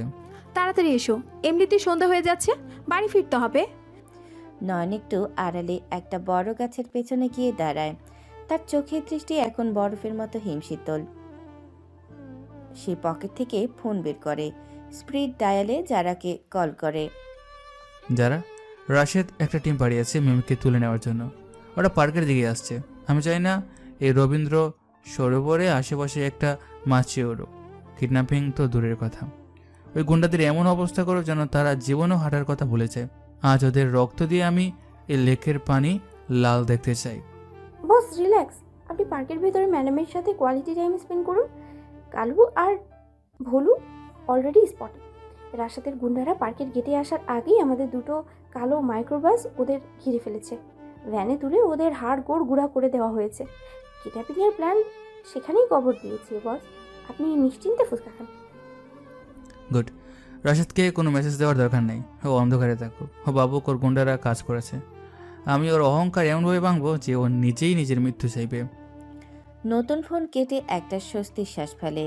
সে আবার নিজের সাধারণ কেক বিক্রেতার হাসিটা মুখে টেনে মেহেরার মিমির কাছে ফিরে যায়। বেঞ্চে বসতে মিমি একটা ফুচকা নয়নের মুখের সামনে ধরে। না বাপ, হা করো। তুমি এতক্ষণ কইছিলা? আমি তো ভাবলাম তুমি ফুচকার বিল না দিয়ে ভাগছো। বড় লোকের তো অনেক টাকা থাকে, কিন্তু তোমার তো পকেট ফাঁকা। ফুচকালা মামা যদি এখন টাকা চাই, তুমি কি কেক দিয়ে বিল দিয়ে দেবে নাকি? একদম ঠিক বলেছিস মিমি, ওর যা অবস্থা তাতে ফুচকার বিল দিতে গেলে ওকে আজ থালা বাসন মাজতে হবে। তুমি চিন্তা করো না কেকওয়ালা, বিল আমি দিয়ে দিয়েছি। তোমার মতো ফকিরের সাথে বের হলে পকেটে টাকা নিয়ে বের হতে হয়। আলহামদুলিল্লাহ, এই গরিবের এত বড় ভাগ্য যে আপনার মতো একজন বড় লোক ম্যাম সাহেব আমাকে ফুচকা খাওয়াচ্ছেন। তা ম্যাম সাহেব, আমি থালা বাসন মাজতে রাজি আছি, যদি সেই থালা বাসন আপনার বাড়ির হয়। আপনি শুধু হুকুম করুন। বেশি কথা বলো না তো, এমনিতে আবহাওয়া খারাপ হচ্ছে, আকাশে মেঘ করেছে, যে কোনো সময় বৃষ্টি নামতে পারে। চলো এবার মোহাম্মদপুরের ফ্ল্যাটে ফিরে যাই, কাল সকালে আমার আবার বুটিকের মাল ডেলিভারি আছে। অবশ্যই চলুন, আমি একটা সিএনজি ডেকে আনছি। নন রাস্তা থেকে সিএনজি ডাকার সময় আর চোখে একবার লেকের গেটের দিকে তাকায়। সেখানে সাধারণ পোশাকে যারা লোকেরা কড়া পাহারায় দাঁড়িয়ে আছে। নয়ন মনে মনে বলে, তোর আর তোর মায়ের গায়ে আছর দেওয়ার আগে এই ঢাকা শহর আমি ঝালিয়ে দেবো মা। মেহের আর মিমিকে নিরাপদে মোহাম্মদপুরের ফ্ল্যাটে পৌঁছে দিয়ে নয়ন সেদিন আর তার নিজের গোপন ডেরায় ফেরেনি। কারণ সে খবর পেয়েছে তার পরিবার লন্ডন থেকে সরাসরি তার গুলশানের ম্যানশনে এসে হাজির হয়েছে। নয়ন বুঝতে পারে আজ রাতে তাকে এক অন্যরকম ঝড়ের মুখোমুখি হতে হবে। রাত 9টা, গুলশান এভিনিউর একদম শেষ মাথায় নয়নের বিশাল গোপন ম্যানশন। এ বাড়ির কথা বাইরের কেউ জানে না। ড্রয়িং রুমে ইতালিয়ান মার্বেলের ফ্লোরে দাঁড়িয়ে যারা কালু ও ভোলো রীতিমতো কাঁদছে। সোফায় রাজকীয় ভঙ্গিতে বসে আছেন নয়নের বাবা সিকান্দার শিকদার এবং মা আয়শা বেগম। পাশে দাঁড়িয়ে আছে নয়নের ছোট বোন লিয়া। আমার ছেলে বিশ্বের 1 নম্বর বিলিনিয়ার, সে কিনা রাস্তার মোড়ে দাঁড়িয়ে ভ্যানে করে কেক বেচছে। আর তোমরা আমাকে জানাওনি ওর একটা মেয়ে হয়ে গেছে 6 বছর আগে। আর আমি আয়েশা বেগম, আমার নাতনির মুখ এখনো দেখলাম না। তোমরা কি ভেবেছো আমি মরে গেছি? ম্যাম বিশ্বাস করুন, আমি আপনাকে জানাতে চেয়েছিলাম, কিন্তু বসের কড়া নির্দেশ ছিল। বস বলেছিল কন্যাক্ষরেও যদি এই খবর বাইরে লিক হয় তাহলে বস আমাদের তিনজনকে কাঁচা চিবিয়ে খেয়ে ফেলবেন। আমরা গরিব মানুষ ম্যাম, বসের রাগ তো আপনি জানেনই। আন্টি, বস আজকাল একটু বেশি মেন্টাল হওয়া গেছে। ওই দিন তো এক চড়ে আমার দুইটা দাঁত নড়াইয়া দিয়েছিল। বসের ওই বস্তির বউয়ের নামে কেউ কিছু কইলেই বস ফায়ার হয়ে যায়। হ্যাঁ, কি বললি তুই? বস্তির বউ? আমার ছেলের বউকে তুই বস্তির বউ বলছিস? কালু, তোর জিভ টেনে আমি ছিঁড়ে ফেলবো। আমার ছেলে যাকে পছন্দ করেছে সে নিশ্চয়ই কোনো সাধারণ মেয়ে নয়, কিন্তু আমি জানতে চাই ওই মেয়েটার এমন কি অহংকার যে আমার ছেলেকে ভিখারি সাজতে হলো? আয়শা, শান্ত হও। তুমি তো তোমার ছেলের স্বভাব জানো। ও কখনো কোনো কারণ ছাড়া একটা পাও ফেলে না। হয়তো মেয়েটার জীবনে অনেক কষ্ট আছে, হয়তো ওর পরিবার ওকে মেনে নেয়নি। আমাদের ছেলে নিশ্চয়ই ওদের সম্মান ফিরিয়ে দেওয়ার জন্য এই ছদ্মবেশ নিয়েছে। তবে যাই হোক, আমার নাতনিকে দেখতে হবে, ও দেখতে কার মতো হয়েছে। স্যার, মিমির কথা আর কি বলবো, চেহারাটা একদম বসের মতো, আর ফাজলামি আর রাগটা ম্যাডামের মতো। ও এত সুন্দর করে কথা বলে যে আপনি একবার শুনলে ওর প্রেমে পড়ে যাবেন। তবে ও বসের সাথে এমনভাবে ভাব নেয় যেন বস ওর কেনা গোলাম। ও মাই গড, আমার তো এখনই ভাইজিকে দেখতে ইচ্ছে করছে। ভাইয়া নাকি যাকে ভালোবাসে সে খুব গরিব। তাহলে তো আমরা যদি এতগুলো দামি গাড়ি আর কমান্ডো নিয়ে মোহাম্মদপুরে যাই, মেয়েটা তো ভয় পেয়ে যাবে। মা, চলো আর একটা কাজ করি, আমরাও ছদ্মবেশ ধরি, আমরাও গরিব সেজে যাব। মাথা খারাপ তোর? আমি আয়েশা বেগম লন্ডন থেকে এত দামি শাড়ি পরে এসেছি, আর এখন আমি ছেঁড়া কাপড় পরবো? আমার পুরো ফ্যামিলিটাই পাগল। এখন আমাকেও কি ভিখারি সাজতে হবে নাকি? তোর ভাই তো পাগল ছিলই, এখন তুইও শুরু করেছিস। আরে মা, বুঝো না কেন? আমরা যদি বড়লোক সেজে যাই, ভাইয়ার বউ ভাববে আমরা টাকার গরম দেখাচ্ছি, ভাইয়াও আমাদের উপর রেগে যাবে। তার চেয়ে আমরা যদি রিকশায় করে গরিব সেজে যাই, তাহলে মেয়েটা আমাদের আপন করে নেবে। কালু আর ভোলু লিয়ার কথা শুনে পেছন থেকে খিক খিক করে হাসতে থাকে। ভোলু ফিসফিস করে কালুকে বলে, কিরে কালু, বড় লোকদের কি ভিখারি সাজার কোনো শখ জাগছে নাকি? সব তো দেখি অলরেডি সাজ ছিঁড়ে ঘুরতেছে। এখন পুরা ফ্যামিলি যদি রাস্তায় বাটি নিয়ে বসে তাইলে তো পুরা কমেডি নাটক হইয়া যাইব। যারা লিয়া খারাপ বলি না আয়শা, চলো আমরা কালই যাব। তবে আজ নয়নকে আসতে দাও, ওর সাথে কথা বলে নেই। ওর এই সাজানো নাটকের শেষ কোথায় সেটা আগে জানতে হবে। পরের দিন দুপুর গড়িয়ে বিকেল হয়ে যায়। নয়ন পরিবারের সাথে দেখা করে তাদের কোনো মতো শান্ত করেছে, কিন্তু মেহেরের জীবনে আজও যে আরেকটা অপমান অপেক্ষা করছিল তা কেউ বুঝতে পারেনি। বিকেল 4টা, ধানমন্ডি হকার্স মার্কেটের বাইরের ফুটপাত। মেহের মিমিকে নিয়ে একটি সাধারণ কাপড়ের দোকানে দাঁড়িয়ে দরদাম করছে। মিমির জন্য একটা সুতির ফ্রক কেনা দরকার। ভাই, এই ফ্রকটার দাম কত? একটু কম রাখা যায় না? 300 টাকায় দেবেন? না পা, এর চেয়ে কম হবে না। নিলে নেন, না নিলে রাস্তা মাপেন। এমনিতেই আজ বেচা কিনা কম। হঠাৎ সেই ফুটপাতের পাশেই একটি বিলাসবহুল শপিং মল থেকে হাই হিল খটখট করে বের হয় মেহেরের দুই সৎ বোন তানিয়া আর সোনিয়া। তাদের হাতে প্রচুর দামি দামি শপিং ব্যাগ। মেহেরকে ফুটপাতে দাঁড়িয়ে দরদাম করতে দেখে তারা বিশ্রীভাবে হাসতে হাসতে এগিয়ে আসে। কি রে মেহের, তুই এখানে? ওই রাস্তার ফকিরের টাকায় কি আর মল থেকে শপিং করা যায়? তুই ফুটপাতে এসে দাঁড়িয়েছিস। তা তোর ওই কেকওয়ালা নাগর কোথায়? সে কি আজ কেক বিক্রি করতে পারেনি বলে তোকে রাস্তায় ভিক্ষে করতে পাঠিয়েছে? তানিয়া, মুখ সামলে কথা বলো। আমি তোমাদের মতো বাবার হারাম টাকায় শপিং করি না, আমি নিজের কষ্টের টাকায় কিনি। তোদের ওই দামি মলের চেয়ে আমার এই ফুটপাতের ফ্রক অনেক বেশি পবিত্র। তোরা এখান থেকে যা। পবিত্র? তুই আবার পবিত্রতার লেকচার দিস? একটা জারের বাচ্চাকে নিয়ে রাস্তায় ঘুরছিস, আবার বড় বড় কথা। তুই তো আমাদের পরিবারের মান সম্মান পুরো ডুবিয়েছিস। এই নে, আমার একটা পুরনো ড্রেস আছে, এটা তোর বাচ্চার জন্য নিয়ে যা। এমনিতেও তোদের তো আর নতুন কাপড় পরার কপাল নেই। কথা বলতে বলতে সোনিয়া একটা শপিং ব্যাগ মেহেরের পায়ের কাছে ছুঁড়ে মারে।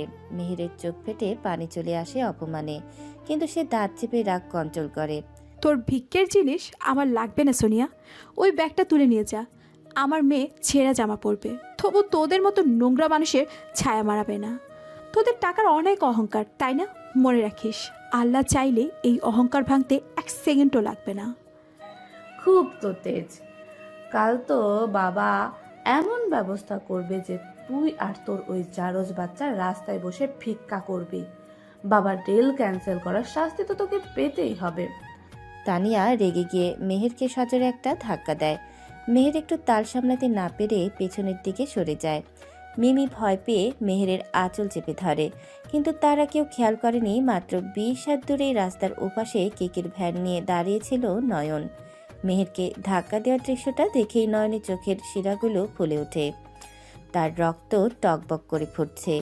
সে দূর থেকে ইশারা করে মুহূর্তের মধ্যে ভিড়ের ভেতর থেকে জারার পাঠানো 3 জন মহিলা অপারেটিভ, যারা বোরখা পরে সাধারণ মানুষের মতো মিশেছিল, তানিয়া আর সোনিয়ার পাশ দিয়ে হেঁটে যাওয়ার ভান করে। তাদের হাতের তালুতে লুকানো ছোট সার্জিক্যাল ব্লেড দিয়ে তারা চোখের পলকে তানিয়া আর সোনিয়ার হাতের সবগুলো দামি শপিং ব্যাগ নিচটা কেটে দিয়ে ভিড়ের মধ্যে মিশে যায়। চল সোনিয়া, এই রাস্তার ফকিন্নির সাথে কথা বলে আমাদের সময় নষ্ট করার কোনো মানে হয় না। তানিয়া আর সোনিয়া পা বাড়াতে তাদের কাটা ব্যাগগুলো থেকে 1 লাখ টাকার দামি কসমেটিক্স, ইম্পোর্টেড পারফিউমের বোতল আর সিল্কের জামাকাপড় ধূপধাপ করে ফুটপাতের পাশে নোংরা কাদা পানির ট্রেনে পড়ে যায়। ও মাই গড, এটা কি হলো? আমার শ্যানেল পারফিউম, আমার গুচি ড্রেস। তানিয়া, ব্যাগ কেটে গেছে কিভাবে? আহ, আমার আইশ্যাডো প্যালেটটা ভেঙে চুরমার হয়ে গেল কাদায়। কে করলো এটা? কোন হারামজাদা আমার ব্যাগটা কাটলো? ফুটপাতের কাদামাখা ড্রেনের পানিতে তাদের দামি জিনিসপত্র নষ্ট হয়ে যেতে দেখে তানিয়া আর সোনিয়া রাস্তার মাঝখানে হাউমাউ করে কাঁদতে শুরু করে। মেহের অবাক হয়ে এই দৃশ্য দেখে। ইয়ে, মামনি দেখো দেখো, ডাইনিগুলা বাপের শাস্তি আল্লাহর সাথে সাথে দিয়ে দিছে। ওগুলো কাদায় পড়ে পুরাই গোবর হয়ে গেছে। হরে, ডাইনিরা কান্দে রে, ডাইনিরা কান্দে। মিমির তালি বাজানো আর হাসিতে আশেপাশের মানুষজনও মজা পেয়ে হাসতে শুরু করে। মেহেরও মিমির কাণ্ড দেখে না হেসে পারে না। রাস্তার ওপাশ থেকে নয়ন দূর থেকে এই দৃশ্য দেখে মুচকি হাসে। সে মনে মনে বলে, অহংকারের পতন তো সবে শুরু হলো। কাল সকালে তোদের রাজপ্রাসাদ আমি নিলামে তুলব। সেই বিকেলের পর মেহের আর মিমি খুশি মনে মোহাম্মদপুরের বাসায় ফেরে, কিন্তু রাতের বেলা আকাশের অবস্থা খুব খারাপ হতে শুরু করে। সারাদিনে সেই হাসি খুশি পরিবেশটা রাতের অন্ধকারে এসে একটা চাপা কষ্টের রূপ নেয়। রাত 11টা। মোহাম্মদপুরের 5 তলার ওপর মেহেরের ছোট্ট ছাদের ঘর। বাইরে প্রচণ্ড ঝড়ো হাওয়া আর তুমুল বৃষ্টি হচ্ছে। টিনের চালে বৃষ্টির শব্দে কান পাতা দেয়। মেহেরের মনটা আজ খুব খারাপ। বিকেলে তানিয়া সোনিয়ার অপমান, বাবার বাড়ি থেকে বিতাড়িত হওয়ার কষ্ট, একাকী মায়ের এই সংগ্রাম আর বাবার সেই বলা কথাগুলো সব মিলিয়ে সে আজ ভীষণ ক্লান্ত। মিমি বিছানায় গভীর ঘুমে আচ্ছন্ন। হঠাৎ দরজায় কি যেন খুব জোরে কড়া নাড়ে। মেহের চমকে ওঠে। এত রাতে এই বৃষ্টিতে কি আসতে পারে? সে ভয়ে ভয়ে দরজাটা একটু ফাঁকা করে খোলে। দরজা খুলতেই মেয়ের স্তব্ধ হয়ে যায়। বাইরে দাঁড়িয়ে আছে নয়ন। তার পুরো শরীর বৃষ্টিতে ভিজে চুপে চুপে।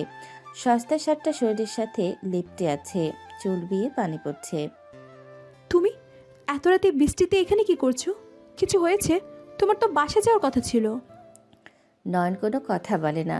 সে শুধু মেহেরের চোখের দিকে এক দৃষ্টিতে তাকিয়ে থাকে। তারপর নিঃশব্দে ঘরের ভিতর ঢুকে দরজাটা বন্ধ করে দেয়। কি হলো? কথা বলছো না কেন? তুমি এভাবে ভিজলে তো তোমার জ্বর আসবে। দাঁড়াও, আমি একটা গামছা আনছি।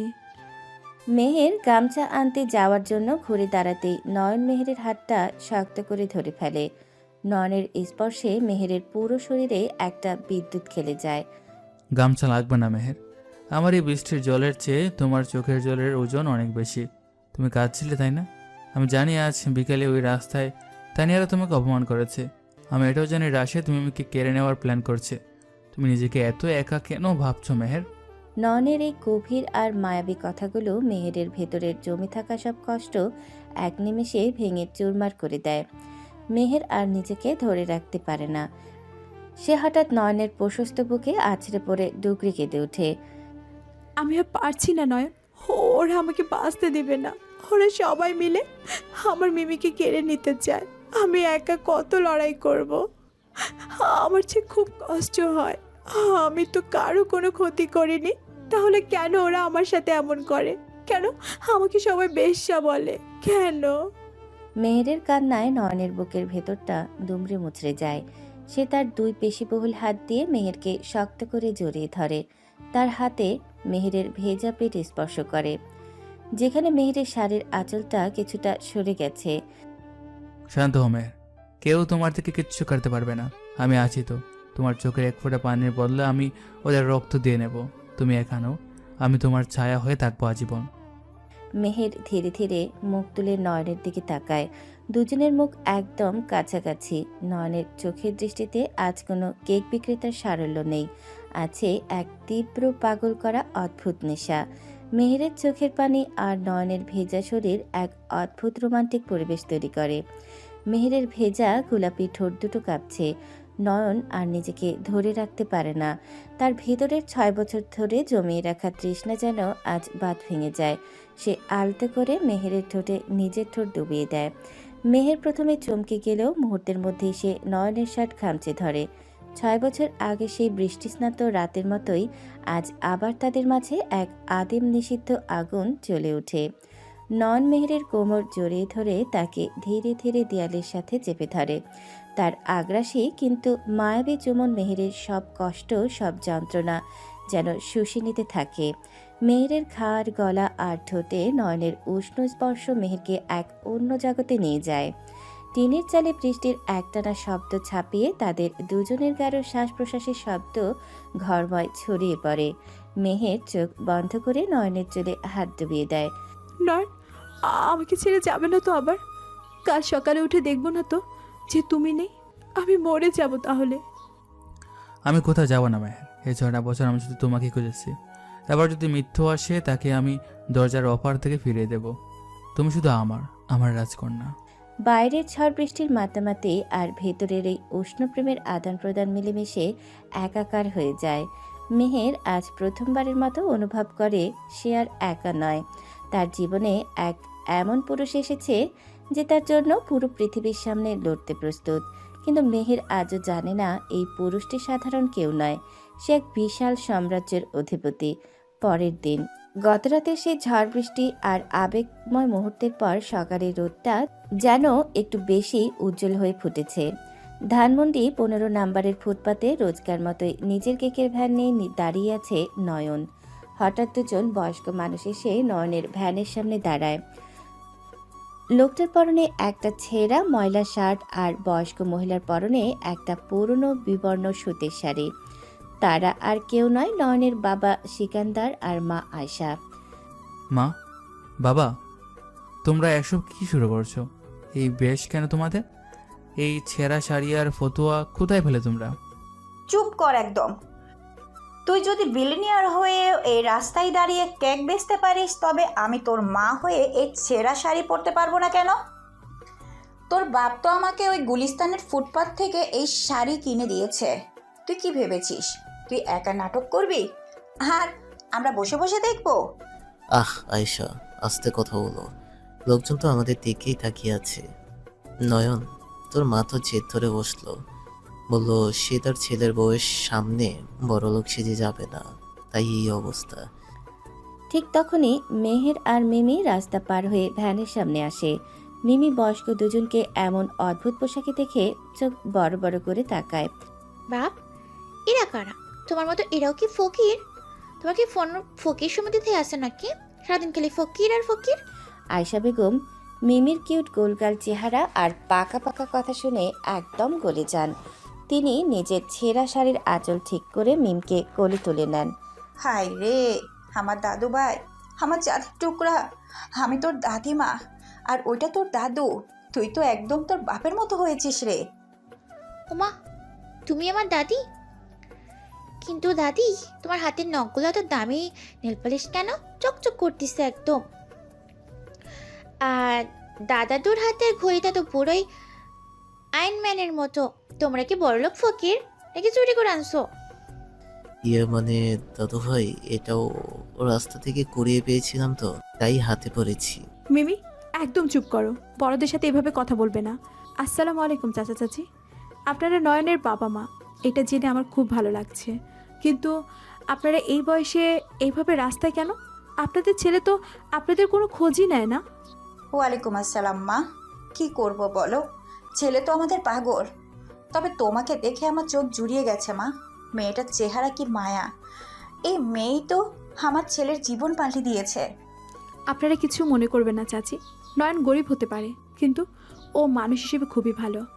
আপনারা আমার বাসায় চলুন, আমি আপনাদের জন্য চা বানাচ্ছি।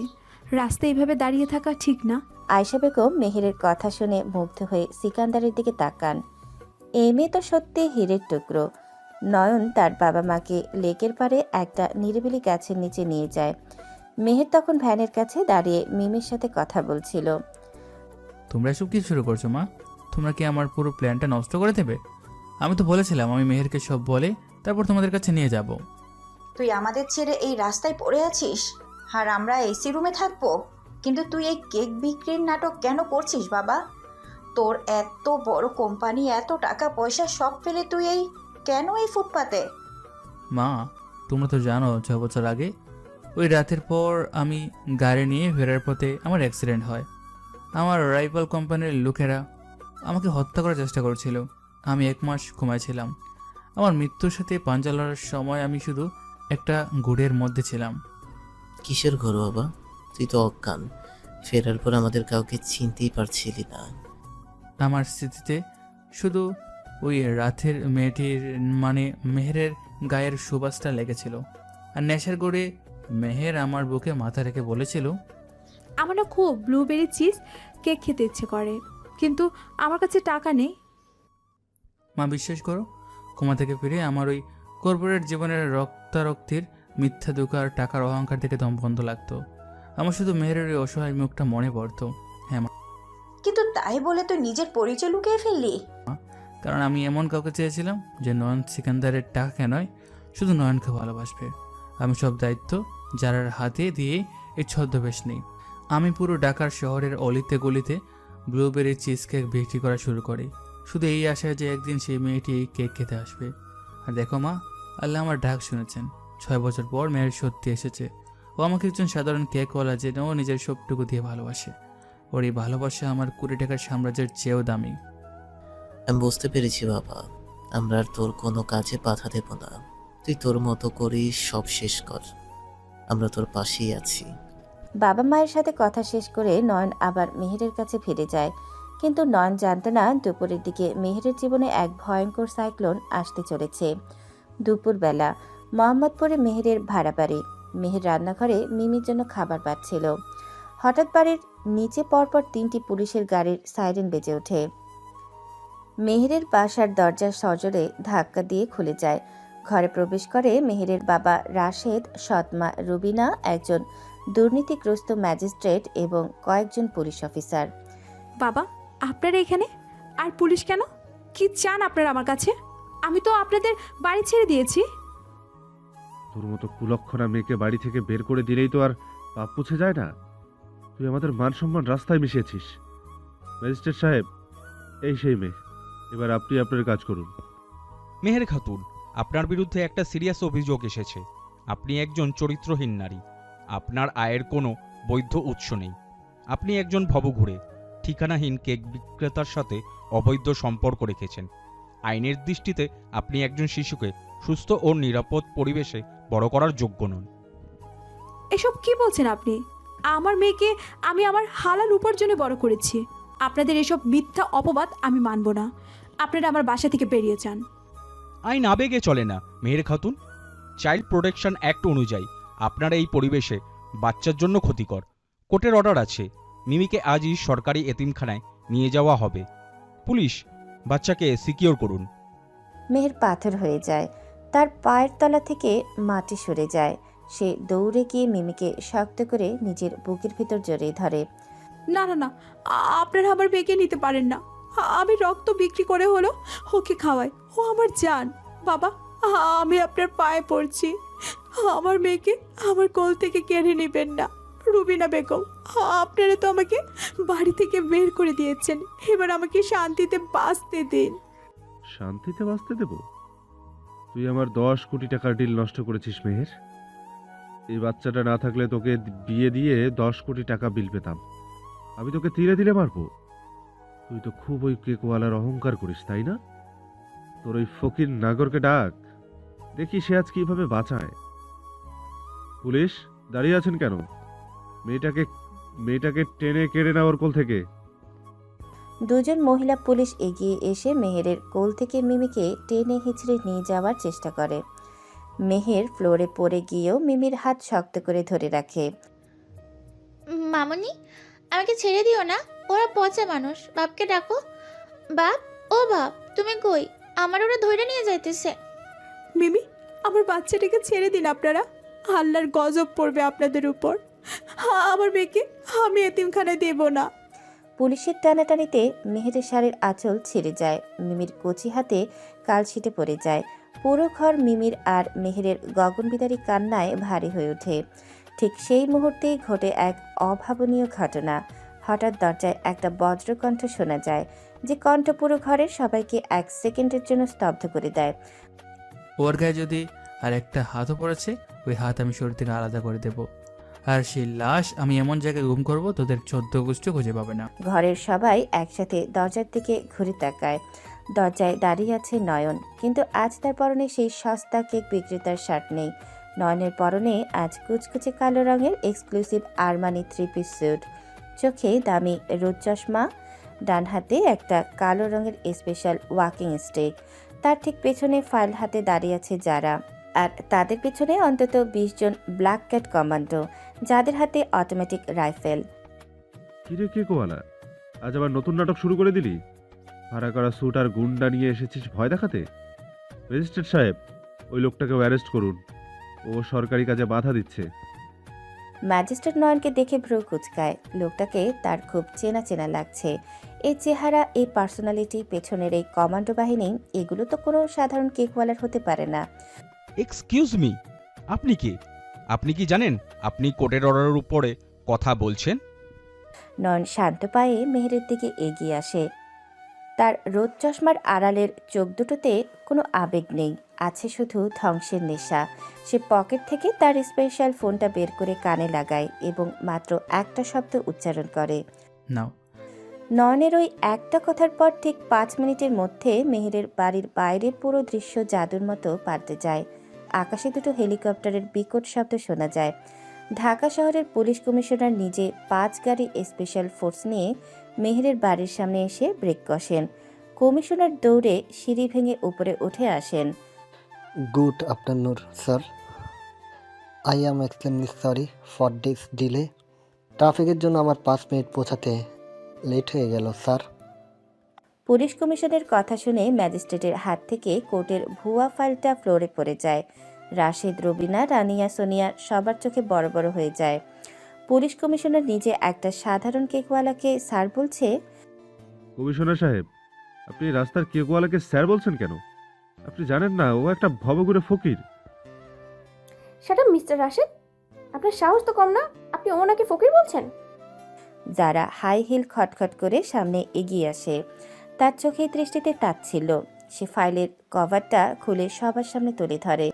মিস্টার রাশেদ, কান খুলে শুনেননি, আপনি যাকে গত কিছুদিন ধরে কেকওয়ালা, ফকির আর ভিখারি বলে রাখছেন, তিনি হলেন আর্ক এন্টারপ্রাইজের ফাউন্ডার, এশিয়ার ইয়াংগেস্ট বিলিনিয়ার মিস্টার নয়ন শিকদার। আর আমি যারা, ওনার চিফ লিগ্যাল অ্যাডভাইজার। মেহের ফ্লোরে বসে স্তব্ধ হয়ে দাঁড়িয়ে থাকা নয়নের দিকে তাকিয়ে আছে। তার নিঃশ্বাস আটকে আসছে। তার সেই গরিব, অসহায়, ছেঁড়া শার্ট পরা মানুষটা বিশ্বের 1 নম্বর বিলিয়নিয়ার। মেহের মিমিকে নিয়ে ওঠো।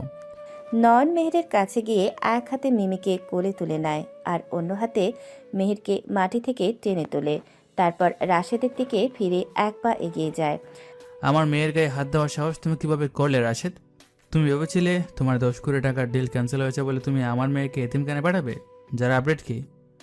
বস, গত 10 মিনিটে মিস্টার রাশেদের কোম্পানি তার সমস্ত শেয়ার, মিরপুরের ওই বাড়ি এবং তাদের সবগুলো ব্যাংক অ্যাকাউন্ট সব কিছু Arc Enterprise legally take over করে নিয়েছে। ওরা ব্যাংক থেকে যে লোন নিয়েছিল আমরা সেটা কিনে নিয়েছি, আর যেহেতু ওরা পেমেন্ট করতে পারেনি তাই সব কিছু এখন আমাদের। ওরা এখন আখ্যায়িত অর্থেই রাস্তায়। অসম্ভব, এটা হতে পারে না। আমার এত বছরের রাজত্ব তুমি 10 মিনিটে শেষ করে দেবে? আমি কোর্টে যাব। কোর্টে? এই ম্যাজিস্ট্রেটকে আমি তো কাল সকালে সাসপেন্ড করাচ্ছি দুর্নীতি আর জাল পেপারস বানানোর দায়ে। আর তুমি এখন আমার পায়ের নিচে আছো রাশেদ। রাশেদ আর তার পরিবার এবার বুঝতে পারে তাদের পায়ের তলা থেকে মাটি চিরতরে সরে গেছে। যে মেয়েরকে তারা কুকুরের মতো তাড়িয়েছিল সে আজ এশিয়ার সবচেয়ে বড় বিলিয়নিয়ারের স্ত্রী। রাশেদ কোনো উপায় না দেখে দৌড়ে গিয়ে মেহেরের পা জড়িয়ে ধরে হাউমাউ করে কাঁদতে শুরু করে। মা মেহের, আমাকে মাফ করে দে মা। আমি বুঝতে পারিনি ওই শয়তান রুবিনা আমাকে দিয়ে এসব করিয়েছে। তুই তোর স্বামীকে বল আমাকে যেন রাস্তায় না নামায়। আমি তোর বাবা হই মা। প্লিজ দুলা ভাই, আমাদেরকে জেলে পাঠাবেন না। আমরা তো মিমির খালা হই, আমরা আপনার শালিকা। সোনিয়া, তুইও মাপ চা। হ্যাঁ দুলা ভাই, আমাদের ক্ষমা করে দিন। আমরা আর কোনোদিন মেহেরের ছায়াও মারাবো না। নন এক চুলও নড়ে না, তার গলা বরফের মতো শীতল। মাফ আমার কাছে নয়, মাফ চাইবে আমার মেয়ের কাছে। তোমরা আমার মেয়ের গায়ে হাত তুলেছ, ও যদি মাফ করে তবেই তোমরা বাঁচবে। মিমিমা, তুমি কি বলো? সবাই 6 বছরের মিমির সামনে হাত জোর করে বসে পড়ে। মিমি নয়নের কোল থেকে নিচে নামে, তার চোখে মুখে এখন চরম ফাজলামি আর প্রতিশোধের আনন্দ। দাঁড়া ডাইনিরা, তোরা কালকে আমার মামুরির কাদায় ফেলছিলি না, আর আমারে ধইরা এতিমখানায় পাঠাতে চাইছিলি। এখন তোরা দুজন কান ধরা ব্যাঙের মতো লাফাবি আর বলবি আমরা পেতনি, আমরা পন্নি, তাহলে মাফ করব। আর আমার এই নানা ভাইরে বলবি মুরগি হইতে। কি বলছিস তুই দাদু ভাই? আমি তো না, আমি মুরগি হব? চুপ, একদম কথা কবি না বাপ। যদি আমার কথা না শুনে তাহলে এদের ধইরা বুড়িগঙ্গা ফেলাই দাও। কমিশনার সাহেব, ওরা যদি মিমির কথা না শুনে তাহলে ওদের এক্ষুনি অ্যারেস্ট করুন। রাশেদের অহংকারী পরিবার বাধ্য হয়ে কান ধরে ড্রয়িং রুমের ভেতরে ব্যাংলাফ দিতে শুরু করে। থানিয়া আর সোনিয়া কাঁদতে কাঁদতে বলে, আমার পেতনি, আমার পেতনি। পুরো ড্রয়িং রুমে হাসির রোল পড়ে যায়। যারা কালু ভোলু কেউ হাসি আটকাতে পারে না। মেহেরের চোখেও এবার তৃপ্তির হাসি ফুটে ওঠে। এনাফ, কমিশনার সাহেব, এদের অ্যারেস্ট করুন। ফ্রড আর চাইল্ড অ্যাবিউজ কেস, এদের যেন কোনোদিনও বেল না হয়। আমি এদের সারা জীবন জেলের ভাত খাওয়াতে চাই। পুলিশ কমিশনার সেলুট দিয়ে রাশেদ, রবিনা আর 2 বোনকে হেঁটে টেনে হিচড়ে গাড়িতে তুলে নিয়ে যায়। পুলিশ এবং গুন্ডারা চলে যাওয়ার পর পুরো বাড়ি একদম শান্ত হয়ে যায়। একটু পরে নয়নের বাবা সিকান্দার, মা আয়শা এবং ছোট বোন লিয়া ভেতরে আসে। এবার তারা তাদের আসল রাজকীয় পোশাকে এসেছে। আয়শা বেগম এগিয়ে এসে মেহেরকে বুকে জড়িয়ে ধরেন। মারে, তুই আমার ছেলেকে আবার জীবন দিয়েছিস। তুই আমার এই বাড়ির রাজকন্যা। চল মা, এবার আমাদের নিজের বাড়িতে চল। কিন্তু মেহেরের চোখ দিয়ে অঝরে পানি পড়ছে। সে আয়শা বেগমের বুক থেকে সরে এসে নয়নের দিকে একরাশ রাগ, কষ্ট আর অভিমান নিয়ে তাকায়। আপনার আমাকে একটু একা থাকতে দিন। মিমি, তুই দাদির কাছে থাক, আমি আসতেছি। মেহের আর কোনো কথা না বলে সোজা নিজের রুমে গিয়ে সজোরে দরজা বন্ধ করে দেয়। নন একটা দীর্ঘশ্বাস ফেলে দরজার বাইরে গিয়ে দাঁড়ায়। মেহের প্লিজ দরজাটা খোলো। আমি তোমাকে সব বুঝিয়ে বলছি, আমি কোনো মিথ্যা বলেছিলাম, সব বলছি। তুমি একজন মিথ্যাবাদী নয়, অনেক বড় মিথ্যাবাদী। ভেতর থেকে মেহেরের কান্না মিশ্রিত গলা ভেসে আসে। তুমি এত বড় লোক, বিলিয়নিয়ার, আর আমাকে বোকা বানিয়ে রাস্তায় ফুসকা খাইয়েছো। আমি নিজের ছেঁড়া ওড়না দিয়ে তোমার কপালে রক্ত মুছে দিয়েছি, তোমার জন্য কেঁদেছি, আর তুমি ভেতরে ভেতরে হেসেছো। ভেবেছো আহারে গরিব মেয়েটা আমাকে কেমন ভালোবাসছে। আমার মতো গরিব মেয়েকে নিয়ে ভালোই নাটক করলে তুমি, তাই না? মেহের বিশ্বাস করো, আমি নাটক করিনি, আমি তোমার ভালোবাসা নিয়ে খেলা করিনি। চুপ করো তুমি। তুমি তো আমাকে কিনে নিয়েছো নয়, আমার শাড়িগুলো তুমি নিজে কিনেছো, তাই না? আমাকে ভিখারি বানিয়ে তুমি আবার আত্মসম্মান নিয়ে খেলেছো। চলে যাও তুমি এখান থেকে। নয়নার সহ্য করতে পারে না। সে এক ধাক্কায় কাঠের দরজাটা ভেঙে ভেতরে ঢোকে। মেহের চমকে পেছনের দিকে সরে যায়। নয়ন গিয়ে মেহেরকে টেনে নিজের বুকের সাথে লেপ্টে ধরে। মেহের তাকে পাগলের মতো মারতে থাকে। ছাড়ো আমাকে, ধোকাবাজ, তুমি আমাকে ঠকিয়েছো। নয়ন মেহেরের 2 হাত শক্ত করে ধরে তার চোখে চোখ রাখে। নয়নের চোখে আজ কোনো কাঠিন্য নেই, আছে এক সমুদ্র সমপরিমাণ ভালোবাসা আর আকুতি। আমি তোমাকে ধোঁকা দেইনি মেহের। 6টা বছর ধরে আমি শুধু তোমাকে খুঁজেছি। আমি ওই টাকার পাহাড় চাইনি মেহের। আমি চাইছিলাম এমন কাউকে যে আমার টাকাকে নয় আমাকে ভালোবাসবে। তুমি যখন আমাকে সাধারণ কেকওয়ালা জেনেও নিজের সবটুকু দিয়ে ভালোবাসলে, যখন আমার কপালের রক্ত মুছে দিয়ে বললে আমি তোমার ছায়া হয়ে থাকবো, তখন আমার মনে হলো আমি পৃথিবীর শ্রেষ্ঠ সম্রাট। তুমি আমাকে আমার রাজ্য ফিরিয়ে দিয়েছো মেহের, প্লিজ আমাকে ভুল বুঝো না। নয়নের এই কথাগুলো মেহেরের সব রাগ, সব অভিমান মুহূর্তের মধ্যে গলিয়ে দেয়। মেহের আর রাগ ধরে রাখতে পারে না। সে টুকরে কেঁদে উঠে নয়নের বুকে মাথা রাখে। তুমি বড্ড পাগল নয়। আমার ওই ছেঁড়া জীবনের জন্য তুমি এত কিছু কেন করলে? আমি যে তোমাকে ছাড়া আর বাঁচতে পারবো না। তোমাকে ছাড়া তো আমার এই সাম্রাজ্য মূল্যহীন রাজকন্যা। এভাবে 3 মাস পর নয়ন মেহেরকে নিয়ে লন্ডনে চলে আসে। লন্ডনের উপকণ্ঠে নয়নদের বিশাল প্রাইভেট এস্টেটে এক জমকালো আয়োজন চলছে। তবে মেহেরের বিশেষ অনুরোধ বিয়েটা হচ্ছে খুব ছিমছাম কিন্তু অসম্ভব সুন্দর। সাদা রঙের লং টেল গাউন পরা মেহেরকে আজ একদম স্বর্গের পরীর মতো লাগছে, আর কালো টক্সিডোতে নয়নকে লাগছে প্রিন্স চার্মিংয়ের মতো। মিমি একটা ছোট্ট সাদা ফ্রক পরে মাথায় ফুলের ক্রাউন দিয়ে হাতে ফুলের ঝুড়ি নিয়ে সারা বাড়ি দৌড়ে বেড়াচ্ছে। ও যার আন্টি, কালু আঙ্কেল, এদিকে আসো, আমার বাপের লোকে একটু সেলফি তুলি। যারা, কালু আর ভুলু একপাশে দাঁড়িয়ে মিমির সাথে সেলফি তুলছে। লিয়া আর আয়শা বেগম অতিথিদের সাথে হাসিমুখে কথা বলছেন। পুরো এস্টেট জুড়ে এক সুখের হাওয়া বইছে। রাতের বেলা বাসর ঘরটা হাজারো লাল গোলাপ আর অর্কিড দিয়ে সাজানো। ফুলের সুবাসে পুরো ঘর মোমো করছে। মেহের ব্যালকনিতে দাঁড়িয়ে চাঁদের আলো দেখছে। হালকা ঠান্ডা বাতাসে তার চুলগুলো উঠছে। নয়ন নিঃশব্দে পেছন থেকে এসে তার 2 হাত দিয়ে মেহেরের কোমর জড়িয়ে ধরে।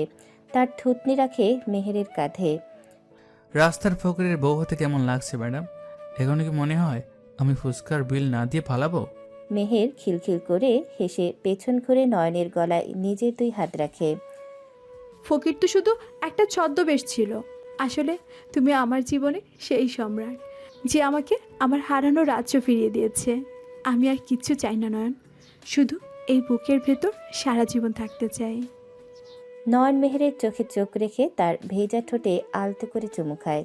তাদের এই রোমান্টিক মুহূর্তটা যখন গভীর হতে শুরু করে ঠিক তখনই মিমি দরজা একটু ফাঁকা করে উকি দিয়ে বলে, বাপ, ও বাপ, তোমরা রোম্যান্স করা শেষ করো তো জলদি, আমার ঘুম ধরছে তো। আমি কি আজকে সবাই ঘুমাবো নাকি তোমাদের মাঝে ঘুমাবো? মিমির এই কথা শুনে নয়ন আর মেহের জোরে হেসে ওঠে। হ্যাঁ মা, আজ আমরা 3 জন একসাথে ঘুমাবো। নয়ন মিমিকে কোলে তুলে নিয়ে মেহেরের পাশে দাঁড়ায়। 3 জনের হাসিমাখা মুখ চাঁদের আলোয় এক অপূর্ব ক্যানভাস তৈরি করে। রাস্তার অবহেলিত মেয়েটি আজ তার হারানো পরিবার পেয়েছে, আর একাকী বিষণ্ণ সম্রাট পেয়েছে তার সাম্রাজ্যের সত্যিকারের রানী। সব অন্ধকার পেরিয়ে এক নতুন ঝলমলে সকালের শুরু হলো তাদের জীবনে।